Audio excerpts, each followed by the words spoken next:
Good morning and welcome to our national webinar. Today, we will be co-hosting, and my name is Debbie Douglas, and I'm the Executive Director of OCASI, the Ontario Council of Agencies Serving Immigrants. I'm very pleased to be here with my co-host. Chris Friesen. I'm here representing AMSA, the Umbrella Association here in British Columbia, and I'm actually at their offices this morning. Thank you, Chris. Before we begin, we would like to acknowledge the lands that we are on. I will begin. The sacred land on which we are gathered today has been a site of human activity for 15,000 years. This land, where I am sitting, is a territory of the Huron-Wendat and Petun First Nations, the Seneca, and most recently, the Mississaugas of the New Credit. The territory was a subject of the Dish with One Spoon Wampum Belt Covenant, an agreement between the Haudenosaunee Confederacy and the Ojibwe and allied nations to peaceably share and care for the resources around the Great Lakes. Today, the meeting place of Toronto is still home to many Indigenous peoples from across Turtle Island. We are grateful for the opportunity to love, live, and work on this territory. I would like to acknowledge that we are all treaty peoples, including those of us who came here as settlers, as migrants, either in this generation or in generations past, and those of us who came here involuntarily, particularly as a result of the transatlantic slave trade. Given this political moment, I want to honor the historical relationship of solidarity that has existed between Indigenous nations and African descended people throughout the Americas. Chris? I'm joining you today from the unceded traditional territory of the Coast Salish people, particularly the peoples of the Musqueam, Tsleil-Waututh, and Squamish Nation. They have been here for thousands of years, and as part of our role as Immigrant Serving Agency, I think it's extremely important that we play our part in rebuilding the relationships between Indigenous peoples of this country and newcomers to Canada. I want to draw your attention, June 21st is National Indigenous Day, and I hope through the initiatives of many of you listening here today in your own communities that we continue to strive for reconciliation and the rebuilding of relationships. Thank you. Thank you, Chris. We're being hosted by AMSA, our umbrella organization from BC, but this is part of our NSIC initiatives. Chris, would you like to explain who NSIC is and who is represented there? So the National Settlement and Integration Council has evolved over the last 2 decades through various names and branding. We are a group of individuals across Canada represented by provincial and regional umbrella associations that come together from the settlement sector with federal, provincial, territorial governments, as well as international organizations and national bodies such as CCR, the SAW Council. We come together to look at the whole area of immigrant settlement from a policy and program perspective, engaging in high-level discussions to improve ultimately the outcomes of newcomers to this country. You may have seen in your invitation the membership as it pertains to the settlement sector. You will find the representatives from your specific region in Canada. And I encourage you, if you have any questions and so forth, that you raise them with your regional representatives. Thank you, Debbie. Thank you, Chris. It is a great privilege for me to introduce you to Marco Campana. Many of you in the sector will know Marco. Marco has made a career of keeping the sector just one step ahead of the curve in terms of the use of technology. He has worked with many organizations from coast to coast. I was going to say to coast, and that might be true as well. And I'm very pleased and proud to say a former staff member of OCASI. Marco, the floor is yours. Thank you for those kind words, Debbie. Always a pleasure to see both of you. Welcome, everyone. Our panel's goal today is to spark conversation, discuss some innovative programs, initiatives, and insights into the use of technology during COVID-19, what technology means for the future of settlement service delivery, and the potential for national recommendations around settlement and technology. It's an ambitious agenda for a short discussion, but I think we can do it. And of course, before we go on, since we're talking about technology, anything that can go wrong will go wrong, so we appreciate your patience if we have any technical difficulties. On today's panel, we are joined by Julianne Vincent, Director of Programs, Business, Employment, Language, and Online Learning at the Immigrant Services Association of Nova Scotia, Manjit Dhiman, Senior Vice President, Services and Strategic Initiatives at Access Employment, Deanne Bernard, Executive Director of the Alberta Rural Development Network, and Jennifer Freeman, the Chief Executive Officer of Peacekeeps. Our panel discussion is going to involve three key themes. We're going to talk about the digital divide and digital equity in our sector, focusing on both organizations as well as clients. We'll discuss the challenges and successes of technology in service delivery and some specific promising practices.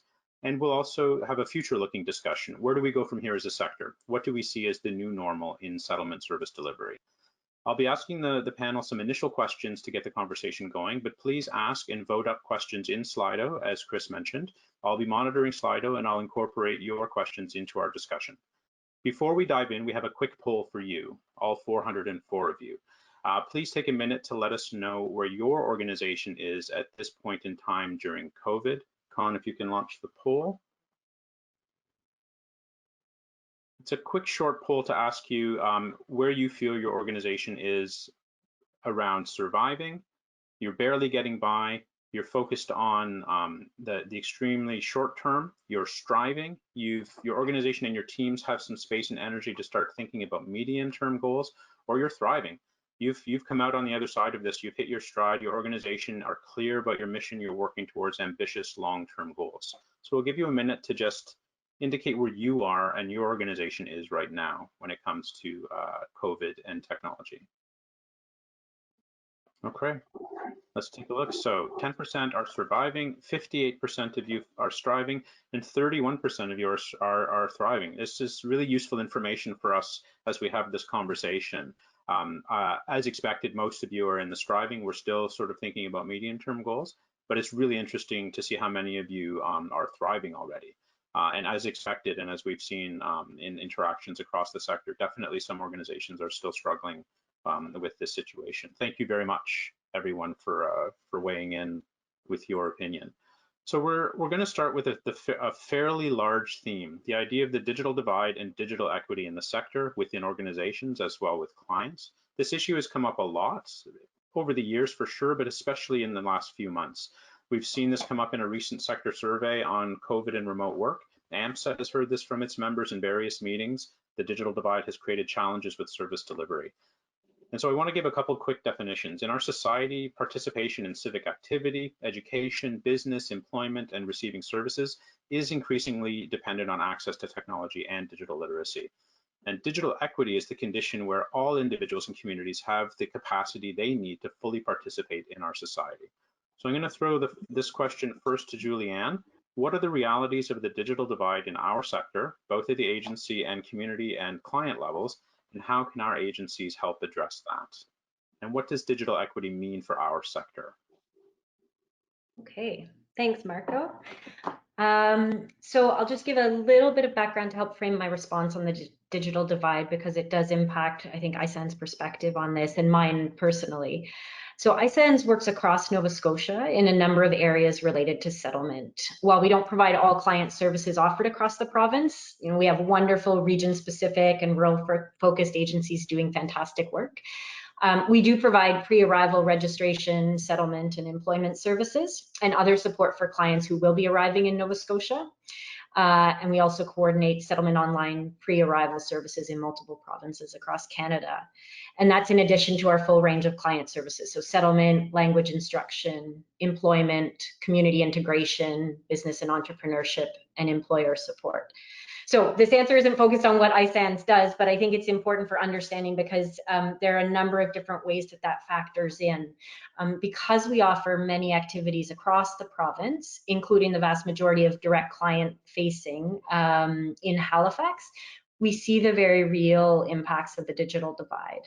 So for example, clients in Halifax, whether they have their own internet service or they're able to access services from the library or community centers or other places, are able to access our full suite of services and have additional learning opportunities because we do have high-speed internet broadband access within the urban centers. And that's not just Halifax, it would be urban centers throughout Nova Scotia.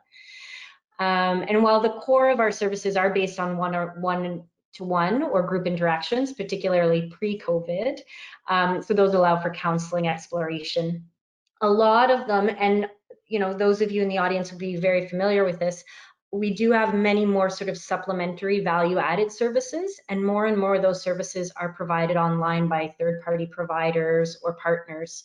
So for example, job scan tools on the employment side, online skills assessment and development platforms for skilled newcomers, so we partner with ISS of BC on that, and others.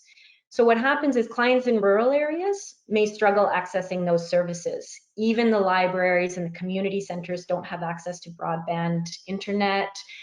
They don't have high-speed access. And there are organizations working to improve this access across the province, but we're not there yet.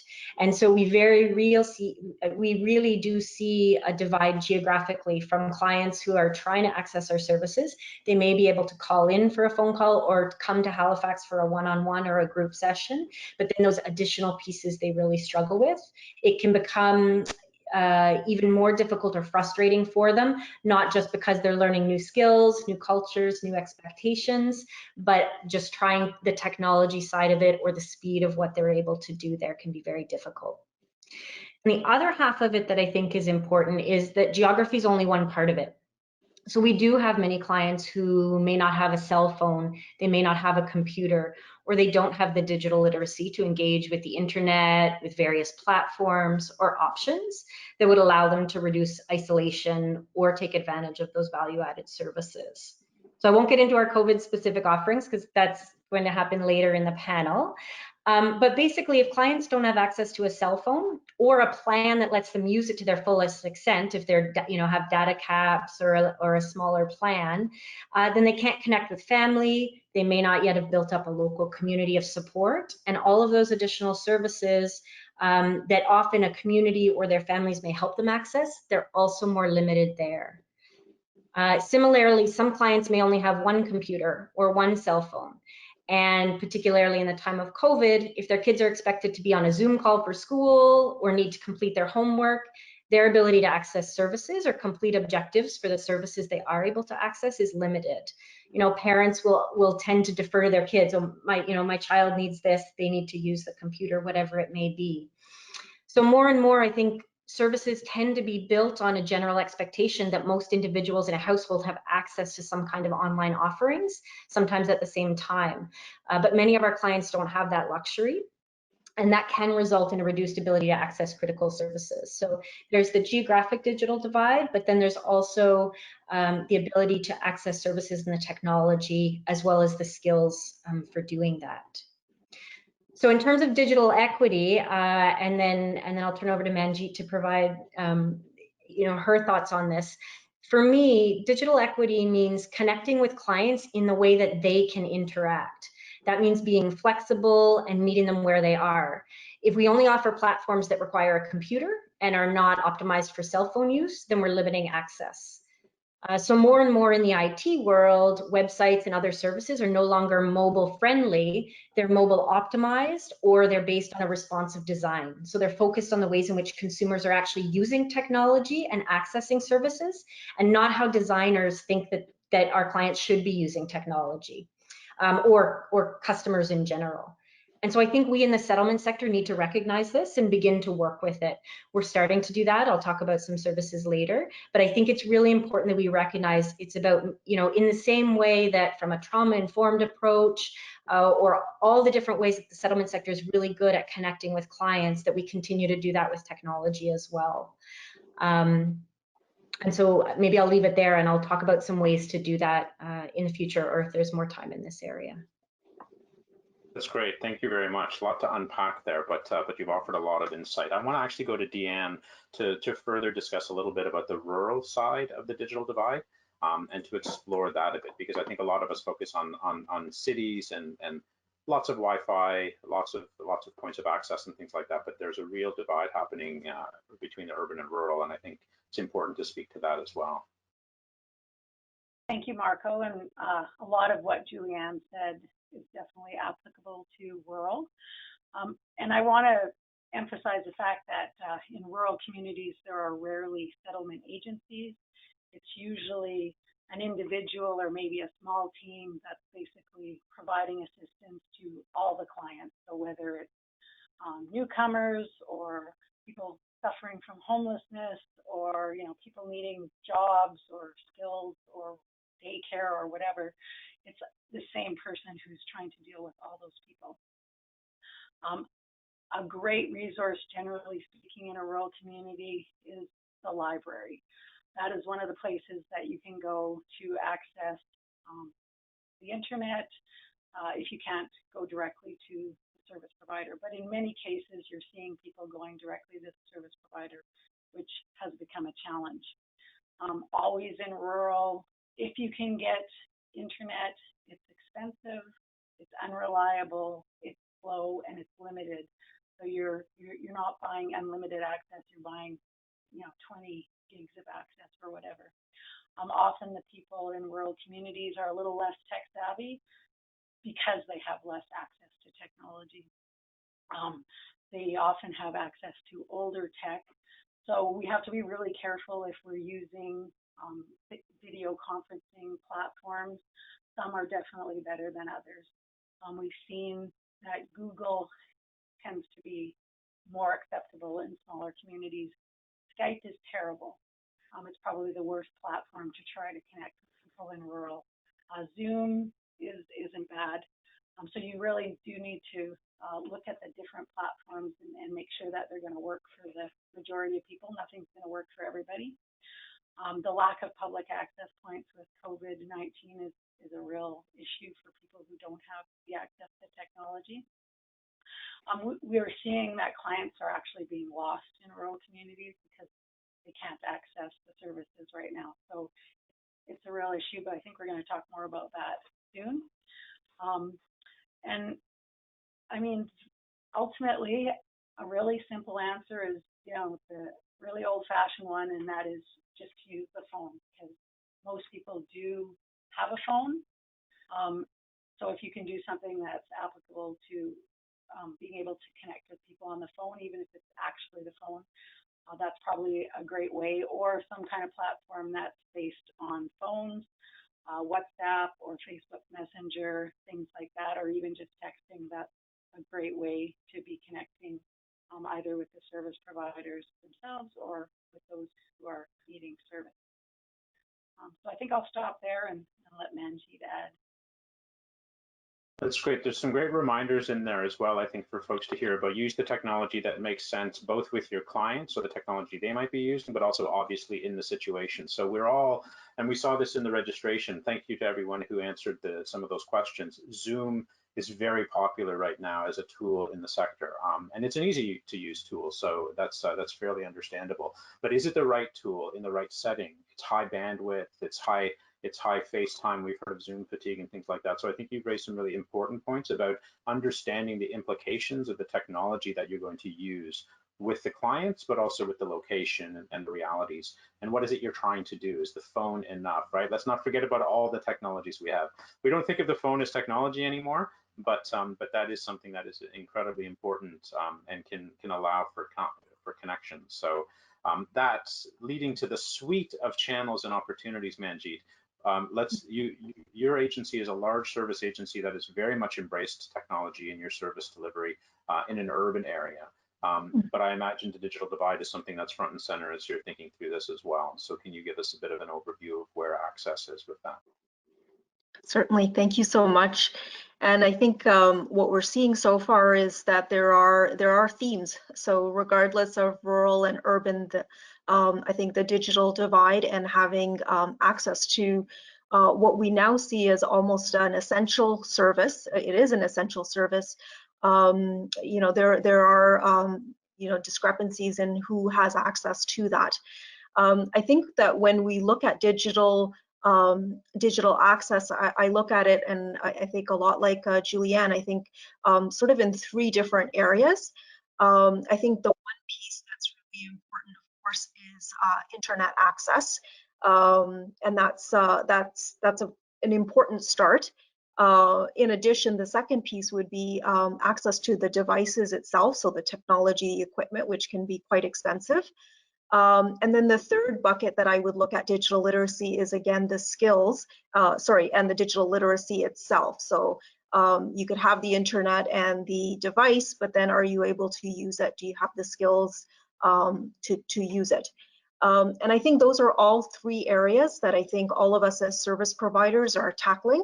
And I think, you know, just to kind of go, first of all, with the devices, this is something, again, other panelists have touched on, I think, where we might have in the past, you know, had a home where 1 device was enough. I think with you know, lockdowns and schools being closed and so on, you know, there is a greater need for devices. I can think of one particular program where we serve women who are on social assistance, and when the lockdown happened and we were in the midst of a group, we switched to online delivery, and we were pleased to see that all of the women that were in our program did have internet access at home. So that was a really good thing to see. They don't necessarily have good quality. Sometimes calls are dropping and things like that, but they did have internet. But many of them didn't have devices. So to be in a program or to be using the technology for, you know, several hours a day, but to be using only your mobile device. So that's what we found, that half of the clients continued services completely on their mobile device, which was, of course, very challenging with the small screen and so on. So the device is an important piece. What we've already started to do is, you know, get funding. We've reached out to United Way and other sources of funding. We've also gotten donations from corporate partners, and we have now sort of a pool of devices that we are now allowing clients to borrow from us. At this stage, because we're still closed down, you know, we're even couriering devices out there. So if they register into our program, they have access to a device, either a computer or a tablet. We've seen that's really improved access to those devices. We also, at the same time, want to support people in accessing different resources, either training supports or through social assistance or some of the other programs, so that they can access money for themselves to buy the device. That, of course, is even better, because then they have ownership of that device, and that allows them to participate in so many different ways. An important part, I think, of internet access, I think up until COVID-19, I think we all had some really good strategies in place, and that was, you know, basically if people didn't have internet access at home, there was lots of places in the community where they could go and access internet. Again, I think what the pandemic has really revealed in terms of that digital divide is there is still that difference of being able to access it from home versus out in the community. And when things are shut down, or if we're looking at, you know, when is a convenient time and so on, I think really we need to look at ways of advocating for less expensive internet, better and more access to internet. I think that's a really important piece that, again, we're working on as an organization, but that we also feel as a sector. There's a lot of advocacy work that we can do to make sure that people are getting the resources and the access to inexpensive internet access. And then the last piece I'll touch on really quickly, again, digital literacy. I think for a while we've known that this is an essential skill and that we want people to develop it, but I think it's never been more apparent now. And I think it's not just for the current time, but I think in terms of looking at future skills, digital literacy is really important. I think even for individuals maybe who, you know, their jobs or their occupations didn't involve having computer skills. I think more and more people need it in different ways, even from looking for a job to doing even basic things once they're working. We're seeing technology is in the workplace, even in industries such as manufacturing, retail. Again, those are, you know, sometimes what we would consider lower skilled or entry-level jobs. Digital literacy is very important. One of the other things just quickly to mention, I think, is looking at the tools that people, newcomers often use and have access to, and ways that we as an organization can really use those tools. So I'm thinking of, for example, WhatsApp. A lot of newcomers are familiar with that. Sometimes they don't have a phone line, but if they have Wi-Fi, they're using their WhatsApp, and it's a really important tool. I think a lot of organizations have struggled with how do we build that in, because it's you know, not necessarily part of the business suite of tools, but I think there are new things that are being introduced in terms of what's business for WhatsApp or WhatsApp for business. So anyways, different ways that we can use those tools so that we can make sure that clients are gaining access to the supports that they need. Thanks, Manjeet. There was a really good comment in Slido that as per what you were discussing, we've underestimated how many people access free Wi-Fi in our communities. And I think that's very true in urban centers like Toronto and Vancouver. We know that the library is a huge access point, and now people aren't able to go there during the day. And for kids as well, doing homework and accessing online education and things like that. You've raised a really important question or issue about the use of WhatsApp as a tool, for example. So again, looking at how clients use tools. And I want to ask everybody, has there been struggles in organizations trying to shift to the use of smartphones, for example, because WhatsApp is a smartphone-based tool. It's connected to a phone number. You can use it on your through your browser, but you first need to have an account set up. Are there issues in organizations with the use of smartphones, with even the rollout of smartphones for staff, for example? We hear a lot and see in surveys the use of personal devices, for example, which raises a lot of different issues in organizations. So I'm wondering how that's been rolling out, for example, at iSANS and Access as well. Mm-hmm.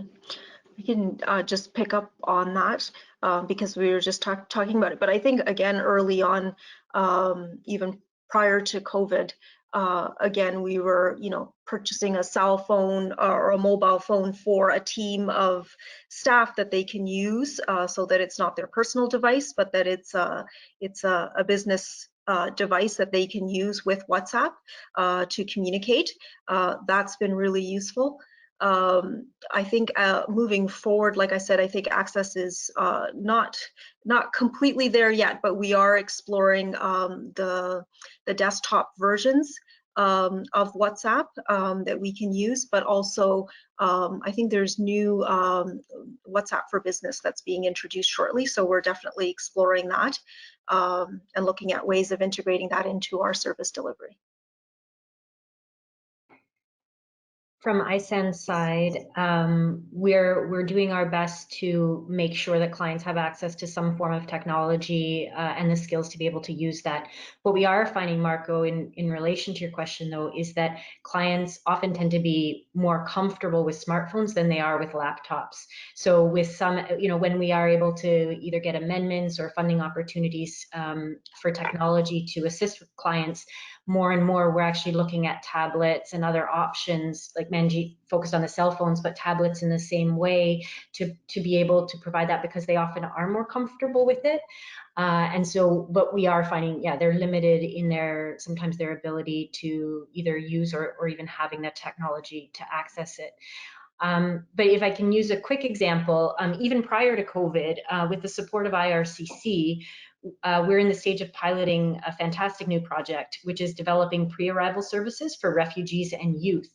So what those services do is recognize that individuals living in refugee camps rarely have access to computers, and many youth don't as well. And I think, as Deanne mentioned, individuals in rural areas may face the same barriers. Not necessarily they may have a computer, but in terms of broadband access, cell phones can work better. So this program is actually designed to be accessed by social media platforms. So we're using WhatsApp for that pilot for SOPA for Refugees, because, again, clients and refugees are familiar with the app. So again, meeting people where they are rather than expecting them to meet us where we think they should be. And I actually think that more and more it's pivoting so that the default is the cell phone or the mobile applications as opposed to laptops or computers. So as we go forward, it might actually be a flip. Jennifer, I'm going to bring you into this because Peace Geeks has developed one of the few apps that exist in the sector, and you've done a lot of research around user design and research with newcomers. So maybe you can speak a little bit to this notion of where are we at as a sector pivoting towards the use of phones and mobile devices and apps?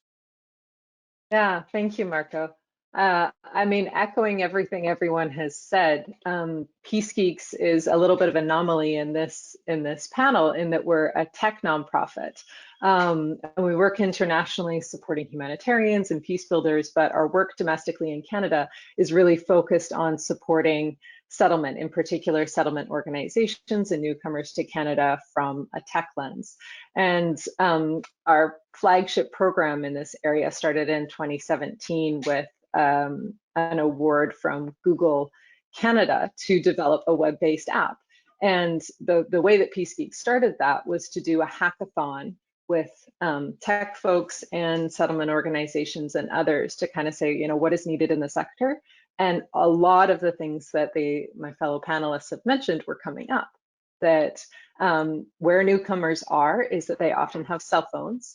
Some of the research that was done was showing that a lot of them from pre-arrival and then even once they've arrived and been in Canada for a little while aren't aware that the services exist here. And so we have a plethora of services, but connecting them to those services, how are they accessing information? Where are they getting it from? You know, we were finding that 1 in 3 newcomers were unaware of what services we have here in Canada. And that also language was a barrier. So for example, in Metro Vancouver, where Peace Geeks offices are based right now, 5.6% of Metro Vancouver, not just newcomers, but everybody, do not speak English or French. So we were kind of looking at these different dimensions, and that's how we came to develop a web-based, or sorry, mobile-based application to connect and offer that information of what services exist, specifically in BC, to newcomers, again, that they can access either pre-arrival, as Julianne was saying, you know, people in refugee camps too are often looking and seeing what services are there, if they are open or having the possibility of resettlement, but then also even just for people coming to Canada. So Peace Geeks did this work, and I think what we've also heard a lot here was the importance of doing that work together with the settlement sector. So we didn't just go off as technologists and, you know, kind of come up with what kind of web application or mobile application we thought was needed, but we worked with 30 different settlement organizations from across the country, primarily in BC, including some of the organizations represented here, and 3 different governments, IRCC and the province and the city of Vancouver, to kind of support that build out. So that was back in 2017. And we've continued to develop the app and roll it out for newcomers to be able to find information. We pull data right now from existing services. So right now our data is being pulled from BC 211 and the BC Newcomers Guide, which is phenomenal because that is multilingual itself. But in the future, I mean, as we're continuing to iterate and learn how it is, we're constantly doing rolling cycles of iterative research. We have a series of committees. We have advisory committees of settlement organizations. We have tech advisory committees. We have newcomer advisory committees that are giving us new data on how they're using the app, what services we need to develop, including integrating with, you know, kind of a a chat function or a community function where newcomers themselves may be able to recommend or refer services that they've used, rather than only pulling from the data that exists and presenting it. But I just wanted to add one more thing that we were doing in that respect with developing the app, and that's that the app begins. It's called Arrival Advisor. I don't know if I forgot to mention it. It's available on both app stores for free, so Android and OS. Like I said, it's completely free to download, and it begins with an optional survey. Users don't have to fill it out if they don't want to or if they feel uncomfortable. We don't collect the data, but it just directs them a little bit more, again, based on the research that newcomers may not even know what services they need to be Googling or looking for, because it hasn't been, those services may not have been available or accessible in the countries in which they were coming from. And so it first asks them a couple of questions around kind of, who are they? Who's their profile? Do they have kids? Do they already have some of the basic things that they would need to help settle and be able to integrate into British Columbia? And then it helps them address the unknown unknowns, that there are things that exist in Canada that they can also access. So those were kind of some of the key features of the app. Moving forward, we're looking at bringing in more third-party data, trying to work more with settlement organizations to see what kind of information resources they want to include in the app to, again, better connect newcomers with the settlement organizations that we already have in Canada. And then right now the app is very BC specific, but we're looking to pilot and scale that nationally. So again, bringing this to more Canadians and more newcomers. Great, thank you for sharing that. We're going to move rapidly into the next section around some of the current initiatives that you're working on, but there's some great questions coming out from Slido. In particular, of course, the moment you bring up WhatsApp, there's a flurry because WhatsApp is, again, very popular in the sector, and that came through in the registration questions as well. Some good questions, though, for Julianne and Manjeet. How do you manage some of the privacy issues with WhatsApp? For example, specifically with groups, if you create a group, everyone can see everyone's phone number, right? Which is different from a broadcast list, which like an email list, you can just send out messages. Are those issues?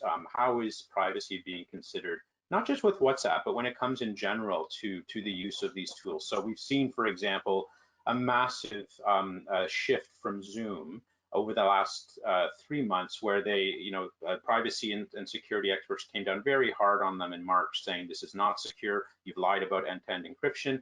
And unlike most other technology companies, they took that criticism seriously, and they started to build more privacy settings. They created, lots of good webinars and information and learning for people to use their tool more securely. But there are still inherent security and privacy issues in a lot of the technologies that we use for free. So just really specifically, because there are about 4 questions related to this, how are you managing some of the privacy issues when it comes to use of WhatsApp with clients? Julianne, we'll start with you, and then we can hop. Oh no, go ahead, Manjeet. You've unmuted. No, that's fine. That's fine. Go ahead. I think, as I mentioned earlier, I think this is an area, I know I brought it up, and it's an area that I know is really important for us to explore, and that we are still, I guess, going back to your point of whether we're surviving, thriving, or striving. I think we're definitely in the striving area with WhatsApp. Like I said before, that we use our business mobile, so it's not somebody's personal mobile that we're using with the WhatsApp. So the number associated with that is a work number. That's what we've been doing to make sure that when we're creating those groups, and that the staff that are participating in it are using an access phone. That's one thing. And like I said, we are striving to look at how we can build in WhatsApp into our other sort of range of services.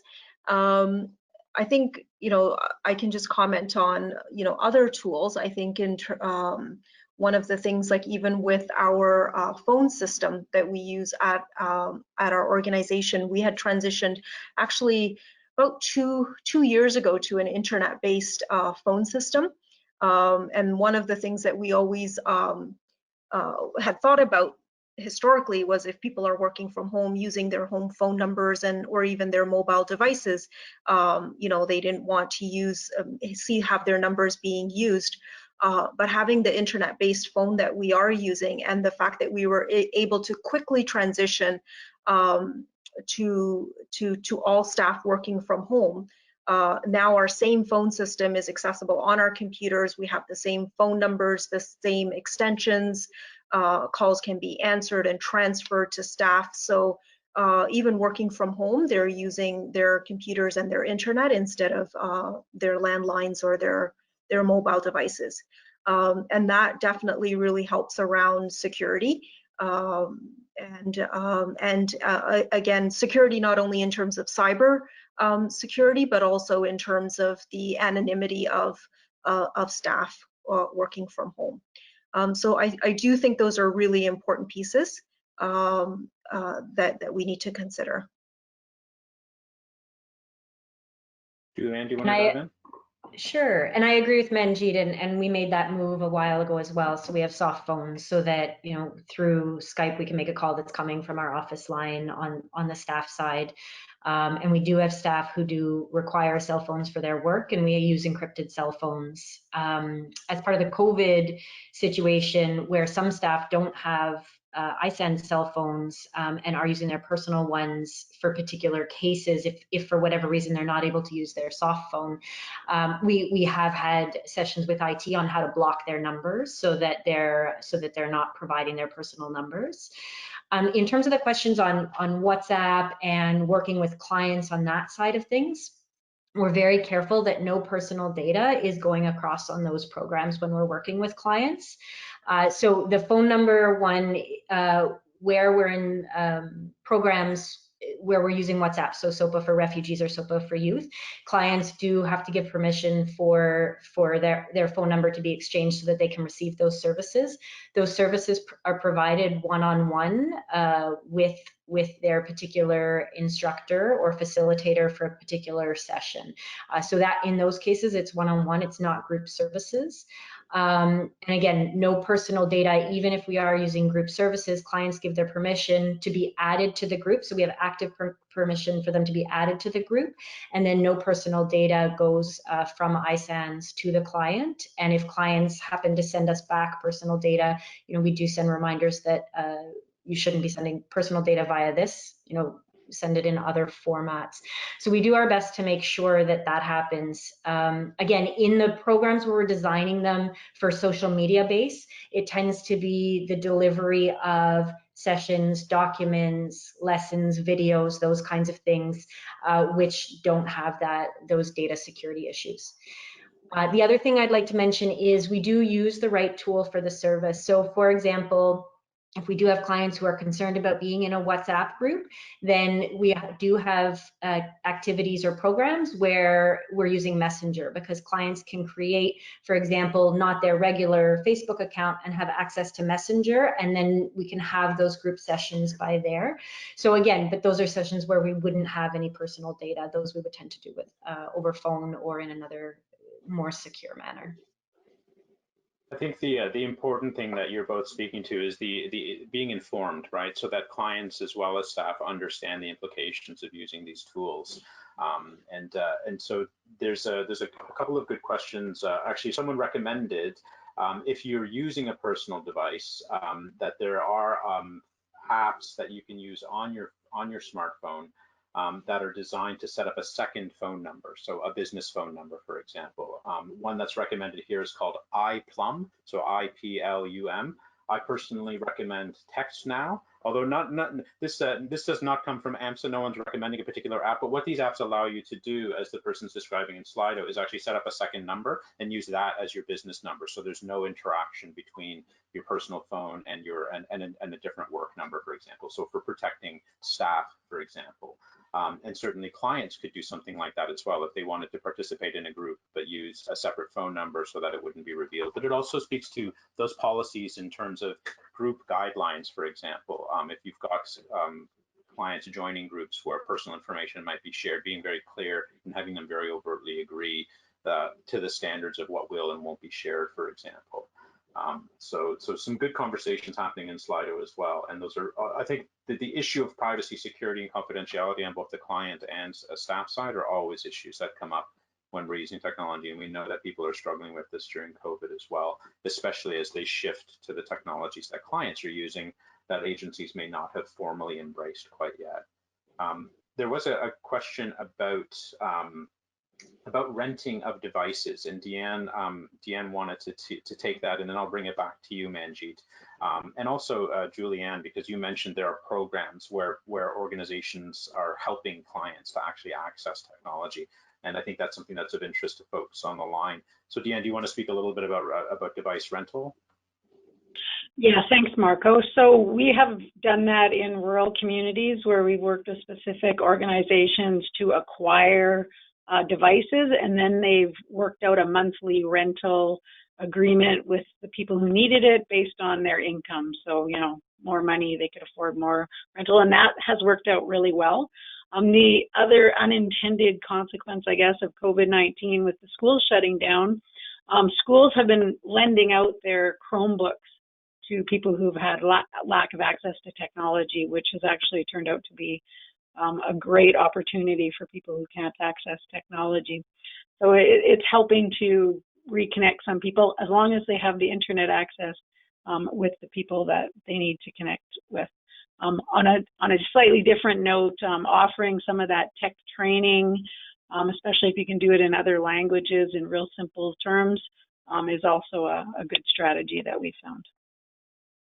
Great, thanks, Deanne. Manjeet, a specific question for you related to that. You mentioned that you're actively renting or loaning out devices. Someone's wondering what kind of policies you have around that in order to do that effectively. Yeah, so we have just started doing this in terms of policy. So there is, of course, a waiver. We're first of all not renting it out for money. It's just they're free on loan. We have a term for how long they can borrow them, and there is an agreement that they sign. The agreement is really about what they use the device for. So we want to make sure that they're using it for the purposes intended, and not anything where we would jeopardize security or anything like that. One of the other things that was, I think, really good, and I'm not an IT person, but we did set up the devices to have remote access so that if something does happen, the device is lost or broken or whatever, we can remotely sort of disable any of the work or anything that was saved on there, the apps, the different things that the client was working on. I think that helps us because, again, they're logging into some of our systems from their device, but also their own things if they're saving things on there or whatever. That's really important. And then our policy around when we bring the device back and before we give it to somebody else, again, it has to go through IT to make sure it's cleared and that there's nothing confidential stored on there. We ask people not to, but if it is, then we make sure that it's wiped clean before it goes to anybody else. Great, thank you. Deanne, you have your hand up? Yeah, I just wanted to say it's great, Manjeet, that you can offer the devices for free. For us, with our organizations, if we can get them some funding to buy the initial devices by charging a low rent that a client can afford, it creates a pot of money to keep adding new devices and updating the current ones. So it doesn't require extra funding to, you know, buy new equipment in the future. So that's the key reason why there's a small rental fee that we're doing. Yeah, so it's great to hear about different models that people might be able to roll out in their communities depending on what they can access in terms of funding and resources. And Julianne, you also mentioned in Nova Scotia there are programs where people can access devices outside of the settlement sector. Can you give us some examples of those? Yeah, so prior to COVID, where we accessed it is through various funding. We set up computer labs, for example, or bought mobile computer labs with tablets or laptops so that we would actually use them on site with clients, which allowed us to help clients work through digital literacy, accessing sites, understanding parsing out information, those kinds of things. During COVID, we're having to pivot and kind of learn as we go. And when I was talking about a couple things. One, within some of our funder agreements, if we're able to free up funds, which is always difficult, but if we're able to, we are able to purchase technology if needed to help vulnerable clients. So if we are able to do that, then we're able to loan them out for clients, particularly our vulnerable clients who aren't able to access or buy that equipment. And so, but that's a relatively new thing. The other part of what we do, I think, Marco, that you were alluding to, we've done our best and we're in preliminary stages, but working through partnerships with other organizations who have that focus. So for example, we have an organization, Digital Nova Scotia, that is, again, exploring access to technology similar to what Jennifer described, some of what Peace Geeks is doing in Canada. And I think they might actually have a partnership with you. But they, you know, trying to get vulnerable populations, not just newcomers, to have access to technology and also to teach digital literacy.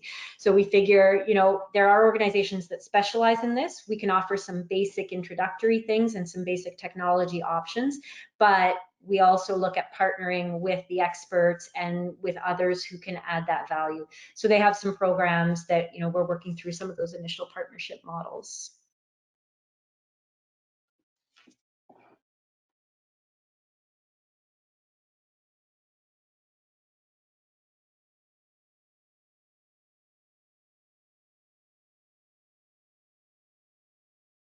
Sorry, I didn't unmute myself, and now I have. So there's also a related comment in Slido about Reboot Canada. So this is another type of organization that does this kind of refurbishing of computers. But again, coming back to the points you've all made, it's really important to understand your clients, to know whether they want computers or they want phones, for example. What is the point of access and what will be the most useful device for them?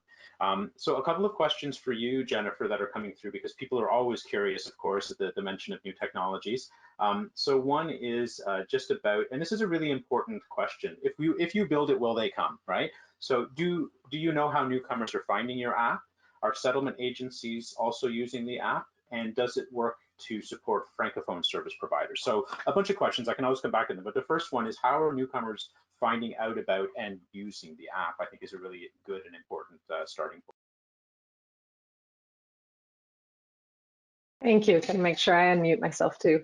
Right now, so we've been actually really investing in the analytics. The app has been out and is going through iterative phases of new launches as we develop additional features. So we kind of do a launch and then we do a bit of a push and then another launch and a push. And like all nonprofits, we're a little dependent on grant funding for those marketing pushes. So right now we've got over 6,000 users and over 63% of those are return users. So they're coming back and engaging with the app over and over and over again.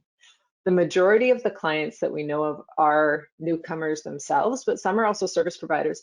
And interestingly, because right now the app is BC specific, we're finding that it's not only international newcomers who we might think about as our majority newcomer definition or context, but it's also newcomers to BC that may have relocated from elsewhere in Canada. I myself am Canadian. I was born in Alberta and grew up in BC, but I've been living out of the country for 18 years and just moved back a couple months ago.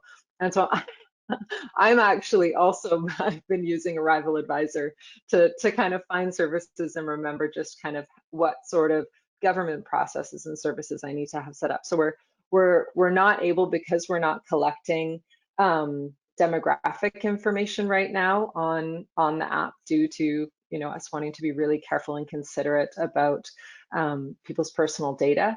But what we're hearing anecdotally in the reviews for the app and everything else is that it's actually quite a cross section of Canadians, and our only negative reviews right now on the App Store are from people in other areas of Canada that are saying, you know, why don't you have this?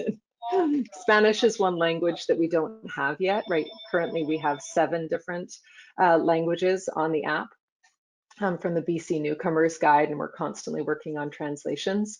But we are trying to develop, again, more languages and more locations that we can start using it in. Did that answer the question? Was It there? did. The only last one is, and I assume the answer is yes, but do you actively work to support Francophone service providers as well? Yes, absolutely. Yeah, we've got, like I said, we're primarily in BC, but a pilot that we are working in development to do would be to pilot this now in Calgary, Toronto, and Montreal as our next cities that we would phase out to, and then from those cities to those provinces, and then hopefully from those provinces more widely. Excellent, thank you. There is a thirst for information coming through Slido, and also people sharing great experiences with how they've managed technology, for example. So why don't we dive into some of the ideas and initiatives that you're all working on. Jennifer, you gave us a good overview of Peace Geeks, and we may come back to that, but Julianne and Manjeet in particular, what are some of the initiatives that you're working on, and even others that you're aware of in the sector that are creating innovative technology service solutions? Manjeet, why don't we dive in with you first? And if you don't mention AI, I'll make you mention it. Okay, I will eventually. I kind of want to just talk about some of the work that we've done over the past couple of years. I think some of it was prompted, by pre-arrival services, but even before pre-arrival services, I think as an organization serving newcomers and focusing on employment, we always knew that it was, or we thought it was important to do our outreach and make sure that we're engaging clients as early in the process as possible, because one of the feedbacks over the many years that I've been part of this work, once clients do come to us and start using our services, the feedback we used to always get was, gosh, I wish I had known about this sooner, because often newcomers can spend 6 months, a year, or longer looking for work on their own, or taking the advice of just family and friends, not doing it right. And I think the longer that people are without service, or in this case without employment, the more it impacts them, not only from, of course, the obvious financial perspective of being unemployed, but also in terms of how their skills and experience are getting outdated, to the emotional impact, and how their motivation and hope starts to deteriorate over time. And so we always, always kept that in mind. We'd hear that so often of people saying, I wish I had known earlier. So that was a big part of our outreach, is to make sure that when people are beginning their job search journey, that we're catching them as early as possible. And I think very quickly from that mindset, we started to shift to, hey, it would be great if we could even reach them before they arrived in Canada. So not only early in their arrival, but even before they arrive. So I think, using our basic and first point of contact, of course, our website. And that's always been a place where we've had people not only browse our information, but to do the little chat, ask a question, and so on. I think that's a really important feature. The pre-arrival, when IRCC launched the opportunity to build pre-arrival services, we were, of course, very quick and very excited about that opportunity, because we were already thinking about that piece. So at that time, one of the things that we wanted to move from, I think, digital services was about website, email, phones, as we talked about, but we really wanted to build an e-learning portal.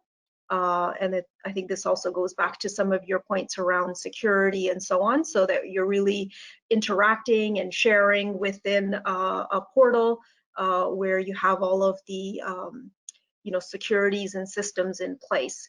So I think that was a really important development for us when we started our pre-arrival services, with creating that e-learning portal. And the second part of that, I think that happened after we launched pre-arrival, was the recognition that you kind of had these two separate systems. You had the e-learning platform, and then we had our client database and case management system, and they were kind of working in silos. So I think a really important a really important piece of our development has been that integration of putting everything together. I think that allows not only better access for our clients and making the service more seamless, it also allows, of course, for us a lot better tracking of data, of client activities, the flow through the services, and the reporting and so on. So I think that's been a really important piece in our development. I think another really important piece, because at first it always seems as the infrastructure and building the case management system, the e-learning platform is a huge hurdle and a big endeavor. But once you have that in place, then the content also becomes really, really important. And developing really good content for online delivery is also a lot of work and requires expertise and so on. So I think slowly over time, as we've been building projects, we've been building into our budgets. I think, and this is a really important piece, because it's because it's always about resources. Like, how do you find the resources? So it's building in those resources into your programs, so that you have not only the online infrastructure and the licenses and all of those things that you have to be really good at costing out and knowing how to build it into your budget, but also the human, the IT, the internal development of not only the system, the maintenance of the system, but also of the actual content. And that's something that, again, over the past couple of years, we've kind of built what we call our online services team, which is really responsible for looking at how we take some of the work that we've been doing for so many years, like the in-person workshops and handouts and different resources that we have. How do we convert that into something that can be consumed online? And I think what we've also seen that it has to be blended, in the sense that it can't be just people logging in and doing it themselves. There has to be a lot of interaction. So I think building in the workshops, so the live workshops using Zoom and some of the other tools that we're all familiar with, but using those tools then to help clients to log into and navigate some of the online content that we've built over time.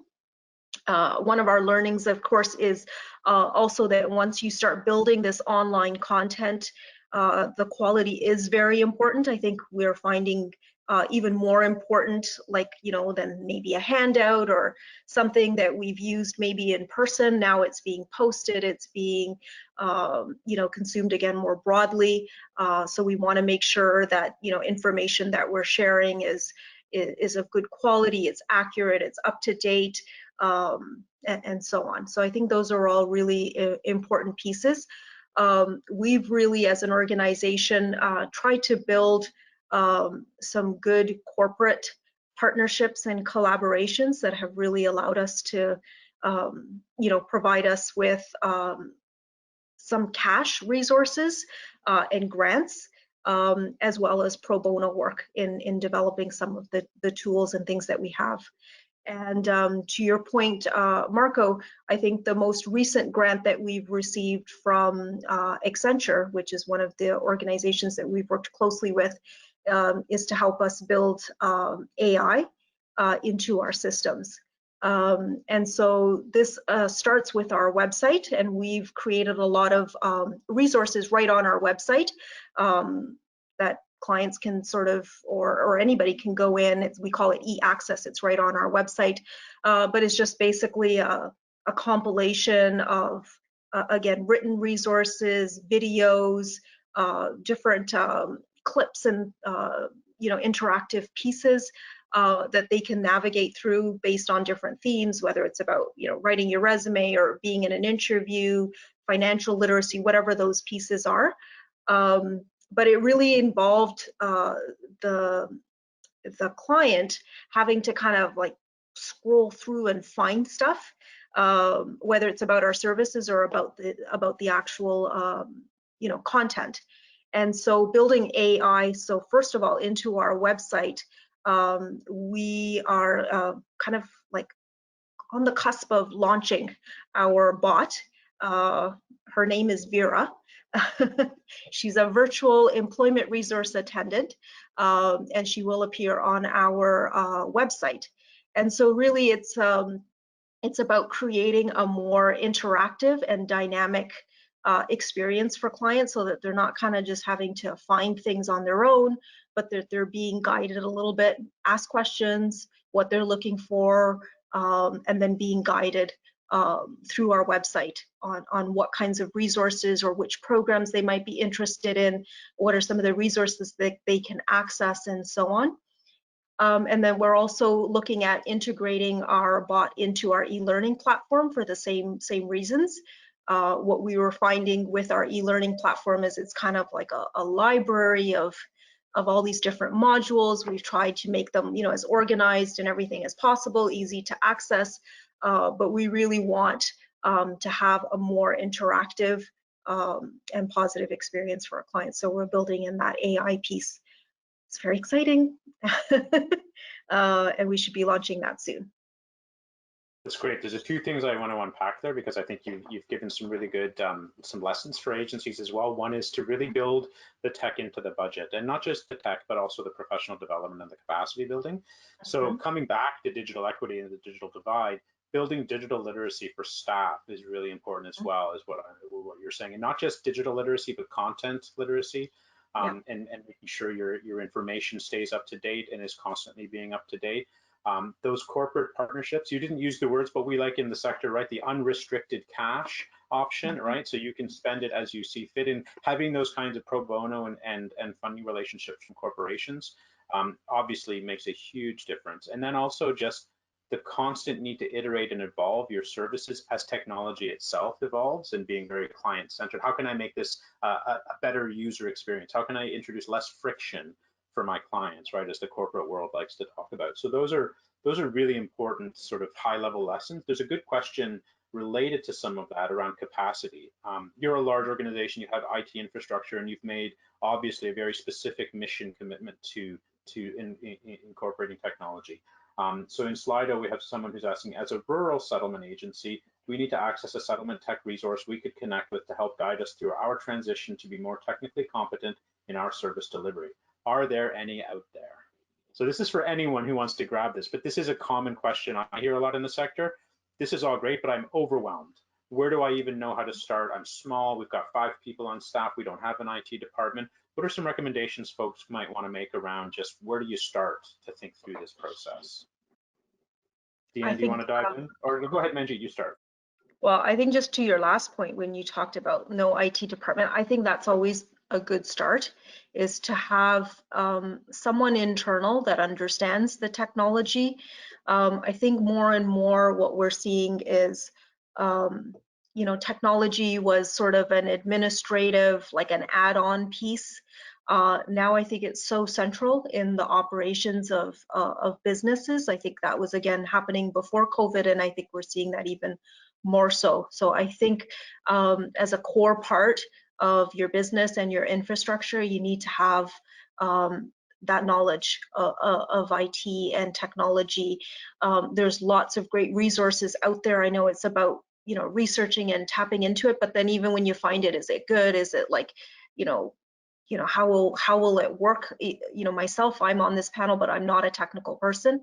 So we kind of have these ideas, and then our tech department, and it's a very small department too, even for us, where it's like 3 or 4 people. They're not only developing it, but then they're also looking at, okay, how do we need a consultant? Do we have to go external? Because not everything we can do internally, but I think you need to have that knowledge internally as much as possible. So maybe starting with one person, whether it's an IT person or it might be somebody in a different role who does have that IT kind of savvy, that tech knowledge, is a good place to start, and then build from there. Great. Deanne, do you want to dive in at all? Sure. So I'll laugh a little at the idea of a tech department in most rural communities. You're lucky if you have an IT person or some, consultant, outside consultant that you can call. Generally speaking, you're hoping that you have one or two staff who like technology and want to, know about it. And really, everybody can learn to a certain extent. And I always say, rather than trying to get everybody to learn a little bit about a bunch of things, figure out the things that people really need to know and make sure they know how to do those. And hopefully that will work out. So again, don't learn all the platforms. Pick a couple that you know are going to work for the majority of your clients, and focus on making sure that your staff can use those appropriately. But tech problems are going to happen. I'm in the city of Edmonton, and I'm having to use my phone because my tech isn't working. So take that and multiply it by 5 or 10, and you've got the average rural community. So it's going to be a struggle, and people are just going to do their best to deal with it. And worst case scenario, it's the phone. Absolutely, and I think it's important to hear that there is that range, absolutely. And we're going to come to some of your recommendations eventually, but sorry, Julianne, did you want, or was it Jennifer, you wanted to go next? Julianne, if you've got one. Oh, Okay. I can go after you go. Okay. I was just going to say, I mean, we don't have something like ready-made right now in the pipeline, but I know for those few organizations across the country that are like ours and sit at this nexus of having the technological expertise but wanting to support settlement, we've been looking more and more, and I'll get to some work that we've done in a minute, but we're actively looking at what's our role in supporting the sector right now around digital literacy. So if you don't have money for a tech department, and even hiring one person is, if it's not in a grant, it's not happening. Hopefully there will be some things coming out of the learning that is happening right now during this shift to suddenly remote, whereby there may be more and more offerings. And like I said, it's something that PeaceGeeks is actively looking into. How can we help support the sector around digital literacy that many different SPOs and others can access the kind of knowledge that we hold and that you hold, and putting those two together. The one thing I wanted to add, and it's kind of building, I think, on what Manjeet said, and Deanne, it by no way negates the struggles that you've indicated. I completely recognize that. But I also want to clarify that it's not just IT. If the sector really wants to move this forward as a sector, we need to invest not just in the technological capabilities, but in instructional development and in curriculum development, because offering services, courses, activities online is very, very different. And the best practices that you need, Manjeet mentioned, in the old days, we would all have lots of written documents, PDFs of our written handouts online, and those were our online offerings to clients. But to actually have a full, rich experience that we're not losing anything from that in person, we need to have those specialists, instructional designers who are trained and know the best practices for how to offer material virtually, either for clients to work through themselves or to be guided and facilitated, because it is very different and it requires that specialized knowledge. Same with curriculum development. So you can have a subject matter expert, but that's different than developing the curriculum for an online format. And so I do recognize that some organizations are larger, and we do build into our budgets not only IT, but instructional development and curriculum developers. But when we're doing specific projects, we also build into those budgets very clearly that budgets for the instructional development portion, the curriculum development portion, and the subject matter experts, so that even if we don't have a lot, the needs are always greater than our regular operations can handle.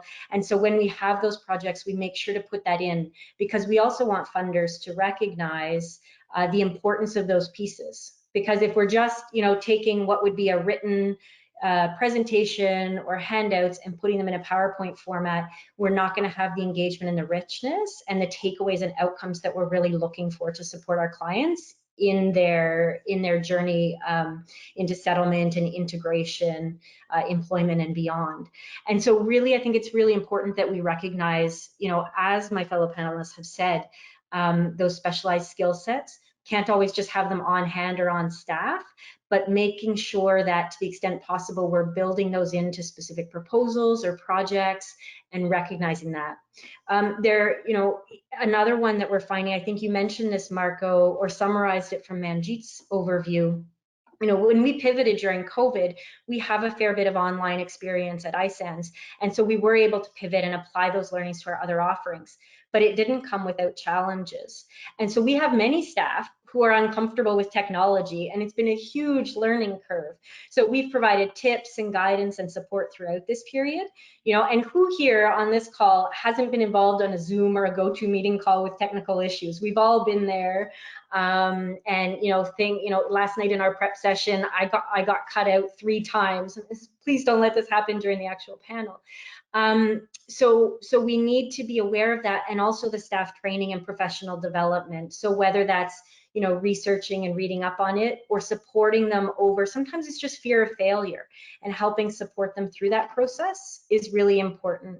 So something like online mentors, Deanne, where you were saying somebody who's comfortable with it. If it's somebody who somehow carved out of their role, a piece of it can be mentoring fellow staff who can support them in understanding that, or in developing blended programs, you know, helping, you know, in a safe space, go through that, walking through things, helping them troubleshoot issues, and having that patience is really, really important. And just one more thing, from a funding side of things, it can be very difficult to retain instructional developers, curriculum designers, instructors, because they're highly sought after, even outside of the settlement sector, or not even outside of it, they're just highly sought after. We have a really hard time keeping them on staff because there's that recognition of their need outside the sector, and those who are able to pay for that.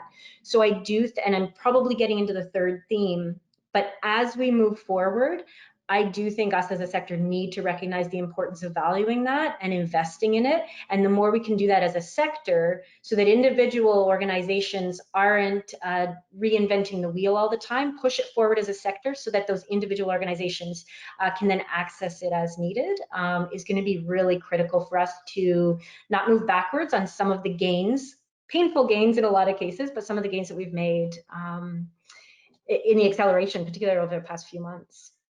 That's a delightful segue into our next section, because we're down to about 25 minutes left. But I also want to acknowledge that in doing some research recently, I came across iSAN's journey for technology started in 2007, when you and some other agencies came together with the Nova Scotia Community College to launch online ESL and labor market workshops. So this is a long game in the sector, and there's so many lessons learned. And what's interesting to hear is that even within an agency with that kind of a rich history, there are still struggles with technology, right? So whether you're a small agency or you're a large one pivoting towards technology really rapidly in the last 3 months, your 13-year experience has been accelerated for some agencies to 3 months, kind of thing, right? So what comes out really clearly, and I apologize to everyone in Slido, we're not going to be able to get to every question, but this is related to where we go from here now, our theme. And there's a good question that kind of captures this in Slido. And how do we capture the tech innovation happening within the sector so everyone can benefit and work collaboratively on digital transformation? And Jennifer, I want to start with you, because to reference the Settlement 2.0 report, because I think there are some answers in there.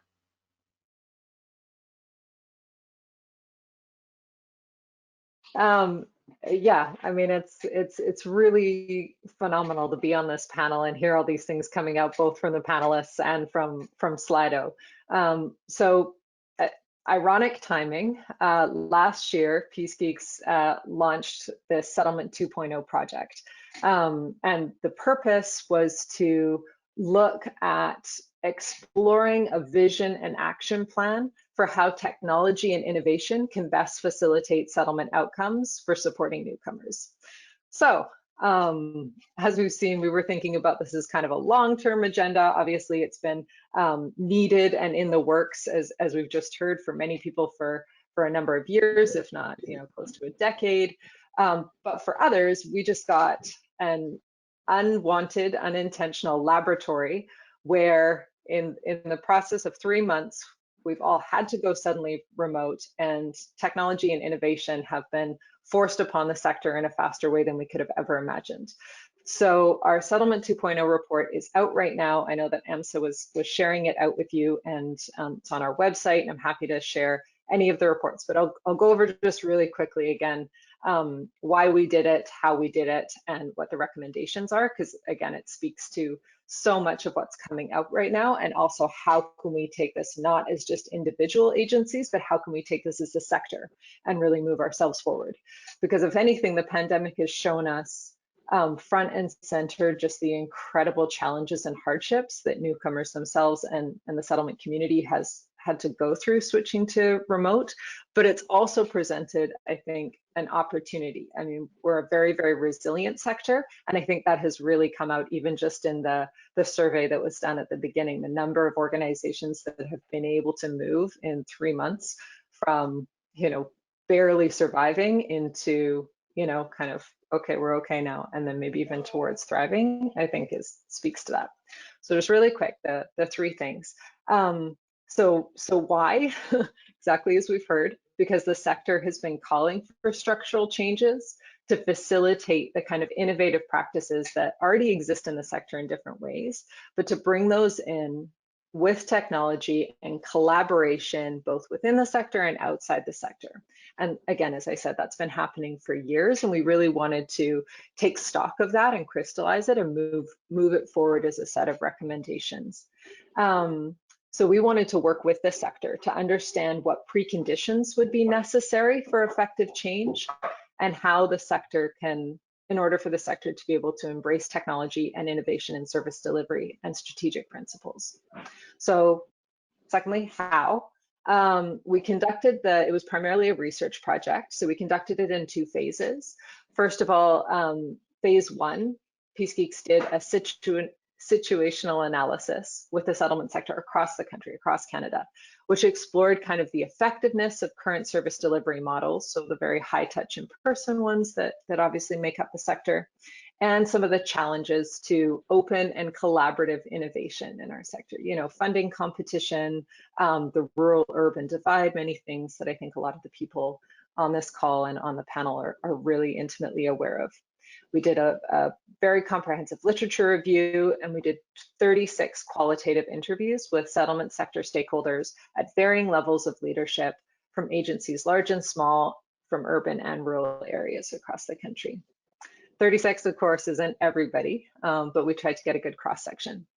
Phase 2 was then we built on those findings from phase 1 and convened community consultations between 56 stakeholders in the settlement sector across British Columbia, and primarily the Lower Mainland. And we recognize that that is by no means a sufficient enough cross-section of British Columbia, and we're really looking right now to kind of take that further and engage more organizations both in BC and onward in kind of the recommendations and finding. But we've already started engaging organizations like AMSA that provide wider umbrellas to check these findings and see how they're resonating with other settlement agencies. So we're now disseminating the report, and again, like I said, trying to get additional feedback and input into these recommendations. So I'll go to those quickly. And like I said, if you want to read these rather than just hearing them, AMSA is going to share out our report in the email, and we've got both the report, the findings, and the actual research if you want to read it on Peace Geeks website, which is peacegeeks.org. So the recommendations. Ultimately, everything that comes out here, I've even been writing down. A number of the panelists have actually already said some of the recommendations, which is validating, of course. But first of all, the incredible need to invest in technology access, literacy, and infrastructure, and not just as a one-time investment, but as it evolves, as the technology evolves, and as client use of it changes. So again, keeping our fingers on the pulse of both what are the newest technologies, but also how are our clients using them? Where are they going, rather than us trying to force them into where we think they should be with respect to technology. Second of all, there's 8 of them, so I'll try and go quickly. To engage in conversation with the settlement sector about how funding structures could shift to better encourage, support, and incentivize innovative and collaborative practices and processes. So to understand, I mean, this report was looking not just as technology as a tool, but really what are the kind of innovation practices that go along with technology access. And in order to be really innovative, we have to be collaborating and working with one another and not in our silos, of course. So we were saying that we need to look at the funding piece of that and how can we get the funding to better support our collaborative processes, a more effective use of resources. And in particular, I want to emphasize this, to further build trust between funders and funding agencies so that we're not constantly just having to develop practices that we know will meet the funders' needs without feeling comfortable enough or trusted enough to be able to push the envelope around innovation. Because innovation involves failing. And I think that a lot of our funding agreements don't necessarily support or allow for that.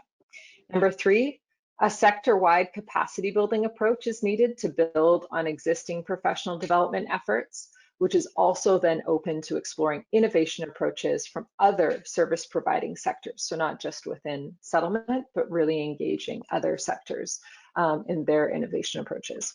Number 4, formalize and implement knowledge mobilization efforts and practices. Again, I mean, there is so much knowledge in the sector, and there still is not enough infrastructure to even know, for example, which are the organizations that IRCC funds across the country. Like, where is that database? How can we better connect with one another, besides the phenomenal work of umbrella organizations at the provincial level, but not everybody is part of those. Number 5,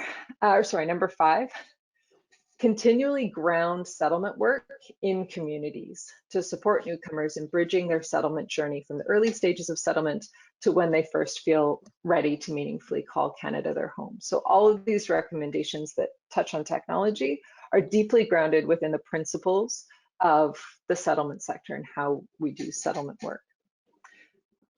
Number 6, and I lied, there's only 7. Number 6, pursue asset-based language, programming, and outreach across the sector and beyond. I'm guessing a number of you have already felt this and perhaps advocated for this in your work, but moving from deficit-based models to more asset-based language and programming, we're recommending this to the funders as well as within the sector to promote more innovation. And finally, to engage the broader Canadian community in conversations about immigration and settlement. I know that's part and parcel of all of our work, but just really emphasizing that.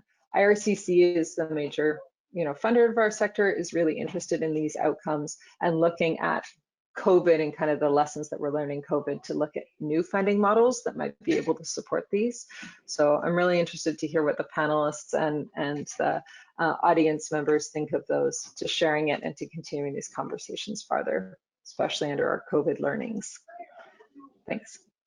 Thanks, Jennifer. So for our last 13 minutes or so, I want to throw to, as Jennifer mentioned, these recommendations, they come out of the sector and they've already come out from all of your presentations and comments today. This is not new stuff.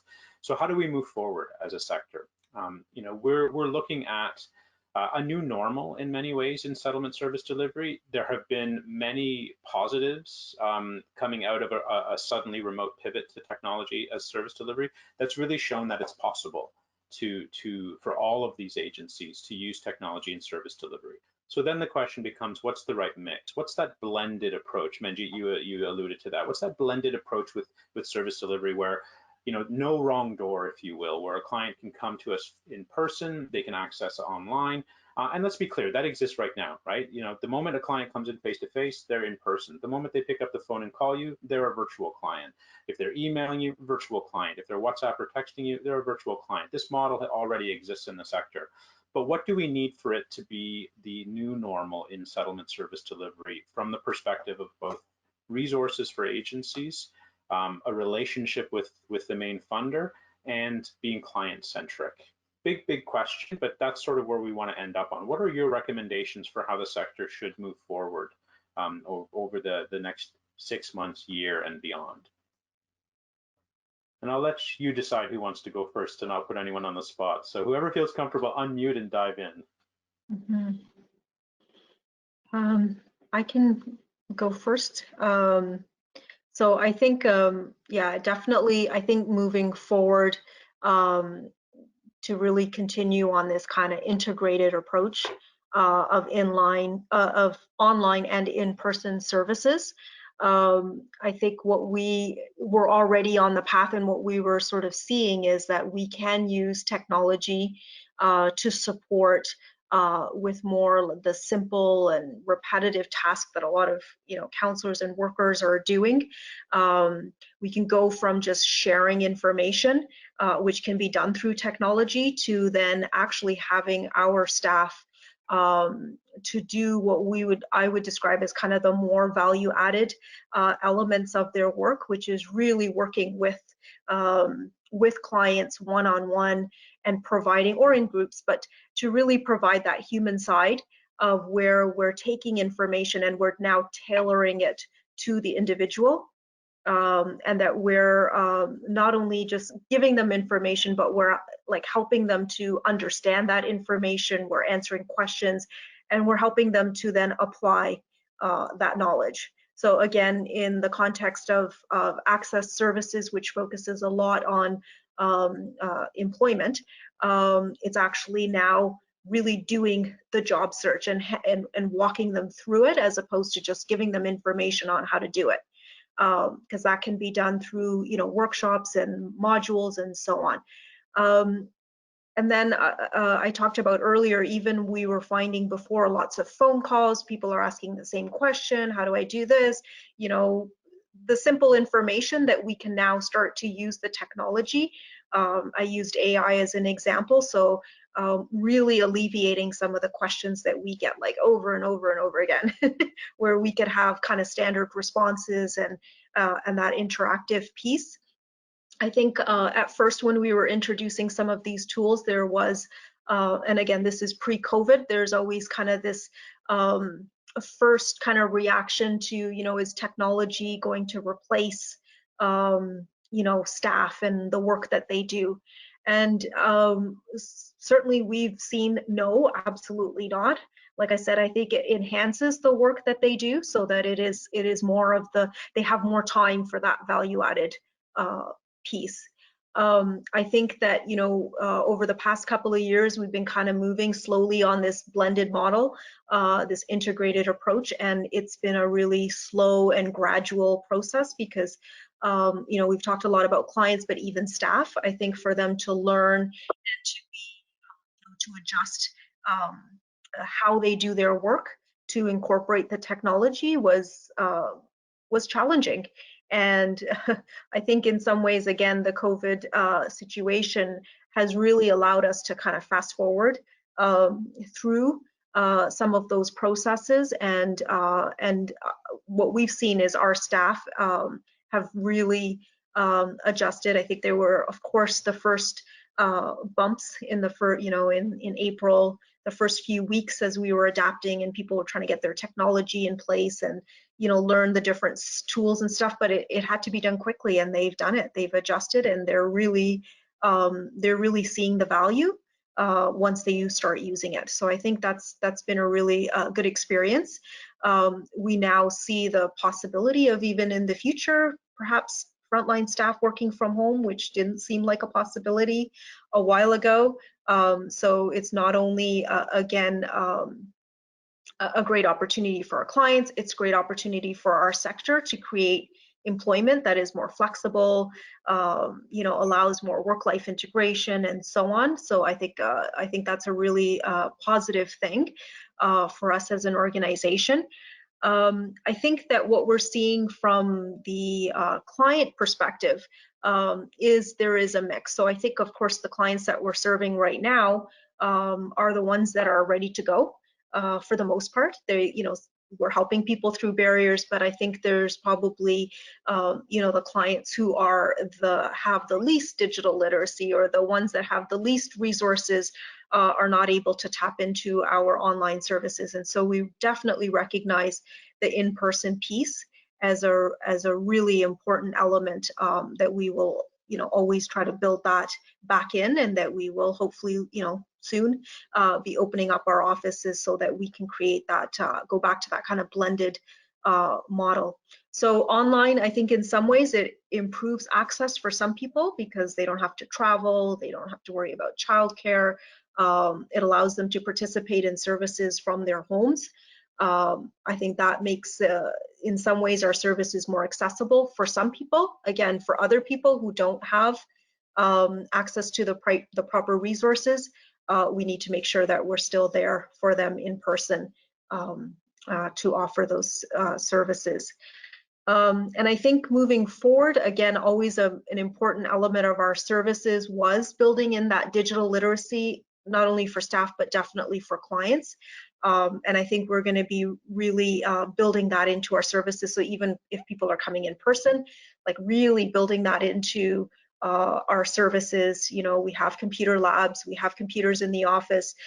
So really working with clients to help them to build their skills so that they can you know, do some of the service elements. We're seeing that's also, again, as I spoke earlier about, it's a really important future skill for employment as well. And so some of the jobs that are not really, you would think, you know, require digital literacy, we're seeing that just the recruitment process itself, almost all companies for all jobs, you know, they're posting jobs, they're doing remote interviews, they're you know, they're using technology in the hiring process.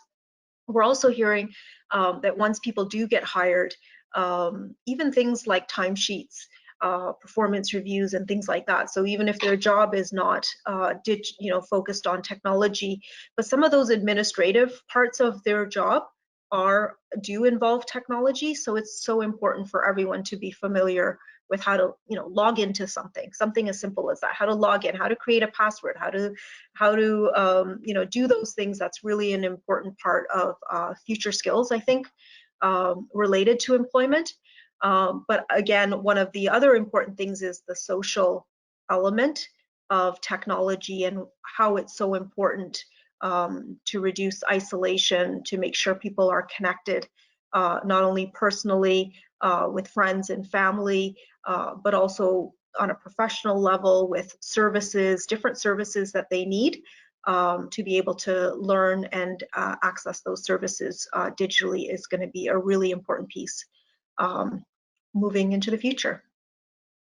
Future skills, that's a really important piece, and I think something that the sector also is, it's important we have that conversation, which, Julianne, I'm going to give you the last word, because I think the notion of future skills is something you started to bring up when you talked about new and different roles and the costs of those roles at agencies. If we're going to have instructional designers, if we're going to have data experts, if we're going to have more IT or media folks who are savvy, what does that look like in the sector? So maybe start from your previous comments and sort of build out your final view for folks. Sure. I think I'll weave that into sort of an overall statement about, I think I agree with Manjeet and with you, Marco, about blended is the approach to go for the future. I don't think we'll be able to go back to the way things were 6 months or a year ago very easily. And I don't, internally, we recognize that we have made some huge gains and we want to continue doing that. But I also want to recognize that blended services is not, and not that anybody was saying this, but it's not just across clients in terms of this client prefers to or is able to access these services remotely and this client is not, but it can be within services. So sometimes things seem easy and a client or even a staff member may go away saying, oh, I understand that. But then when you have that in-person or one-on-one, it's richer. You know, a lot of us may have potentially been on Zoom meetings where we've had email catching up going on in the background and that kind of thing. And that's not necessarily a bad thing, but we have to expect that that is happening with our clients as well. And we need to recognize that some services are better with that in person, even if clients are able to and want to access other ones online. So I think it's important to distinguish blended learning in terms of offering multiple points of access to clients, but also within those services, what is the best format for a particular offering. And when you talk about the added cost, Marco, sometimes people interpret virtual with group sessions, you know, online sessions, webinars, those kinds of things, or virtual with things like incorporating AI. Those are very important components of an overall blended learning or service offering strategy, but it can be more resource intensive to offer them. It's investment in the IT infrastructure, it's investment in rural broadband access. At an agency level, it's investment in instructional design, curriculum development, those kinds of things, but also training for instructors and service providers. It can also be more resource intensive to offer individual services remotely.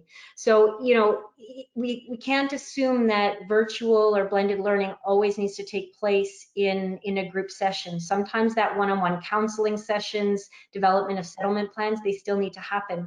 And if we have to invest in some of those ways to do it online in a rich, full format, that can have added investments and costs that may not have the benefit that's worth it. So I think what I want to say about this is the sector, by virtue of necessity, has made huge gains forward in the past few months when we look at virtual service delivery.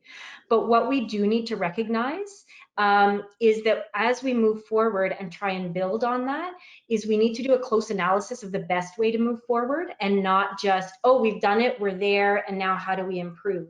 We need to understand that the context of what we've been doing has been in the midst of a crisis where everybody's been forced into this scenario. And I think it's important to take a step back and evaluate how that's working, what are the best practices, what is working really well, and what should we continue, but also make sure we're asking deep questions of, is this reasonable, feasible, cost-effective, and valuable going forward? Which of the services is that the case? And we need to build on that and improve and enhance them, but which ones are not?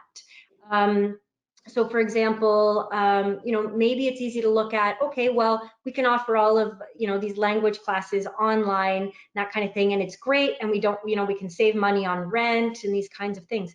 But you know, we don't know yet what the learning outcomes are going to be. I'm not saying they're not going to be positive, but we need to look at the CLB assessments and look at where our clients are going and are we actually seeing those outcomes in those gains.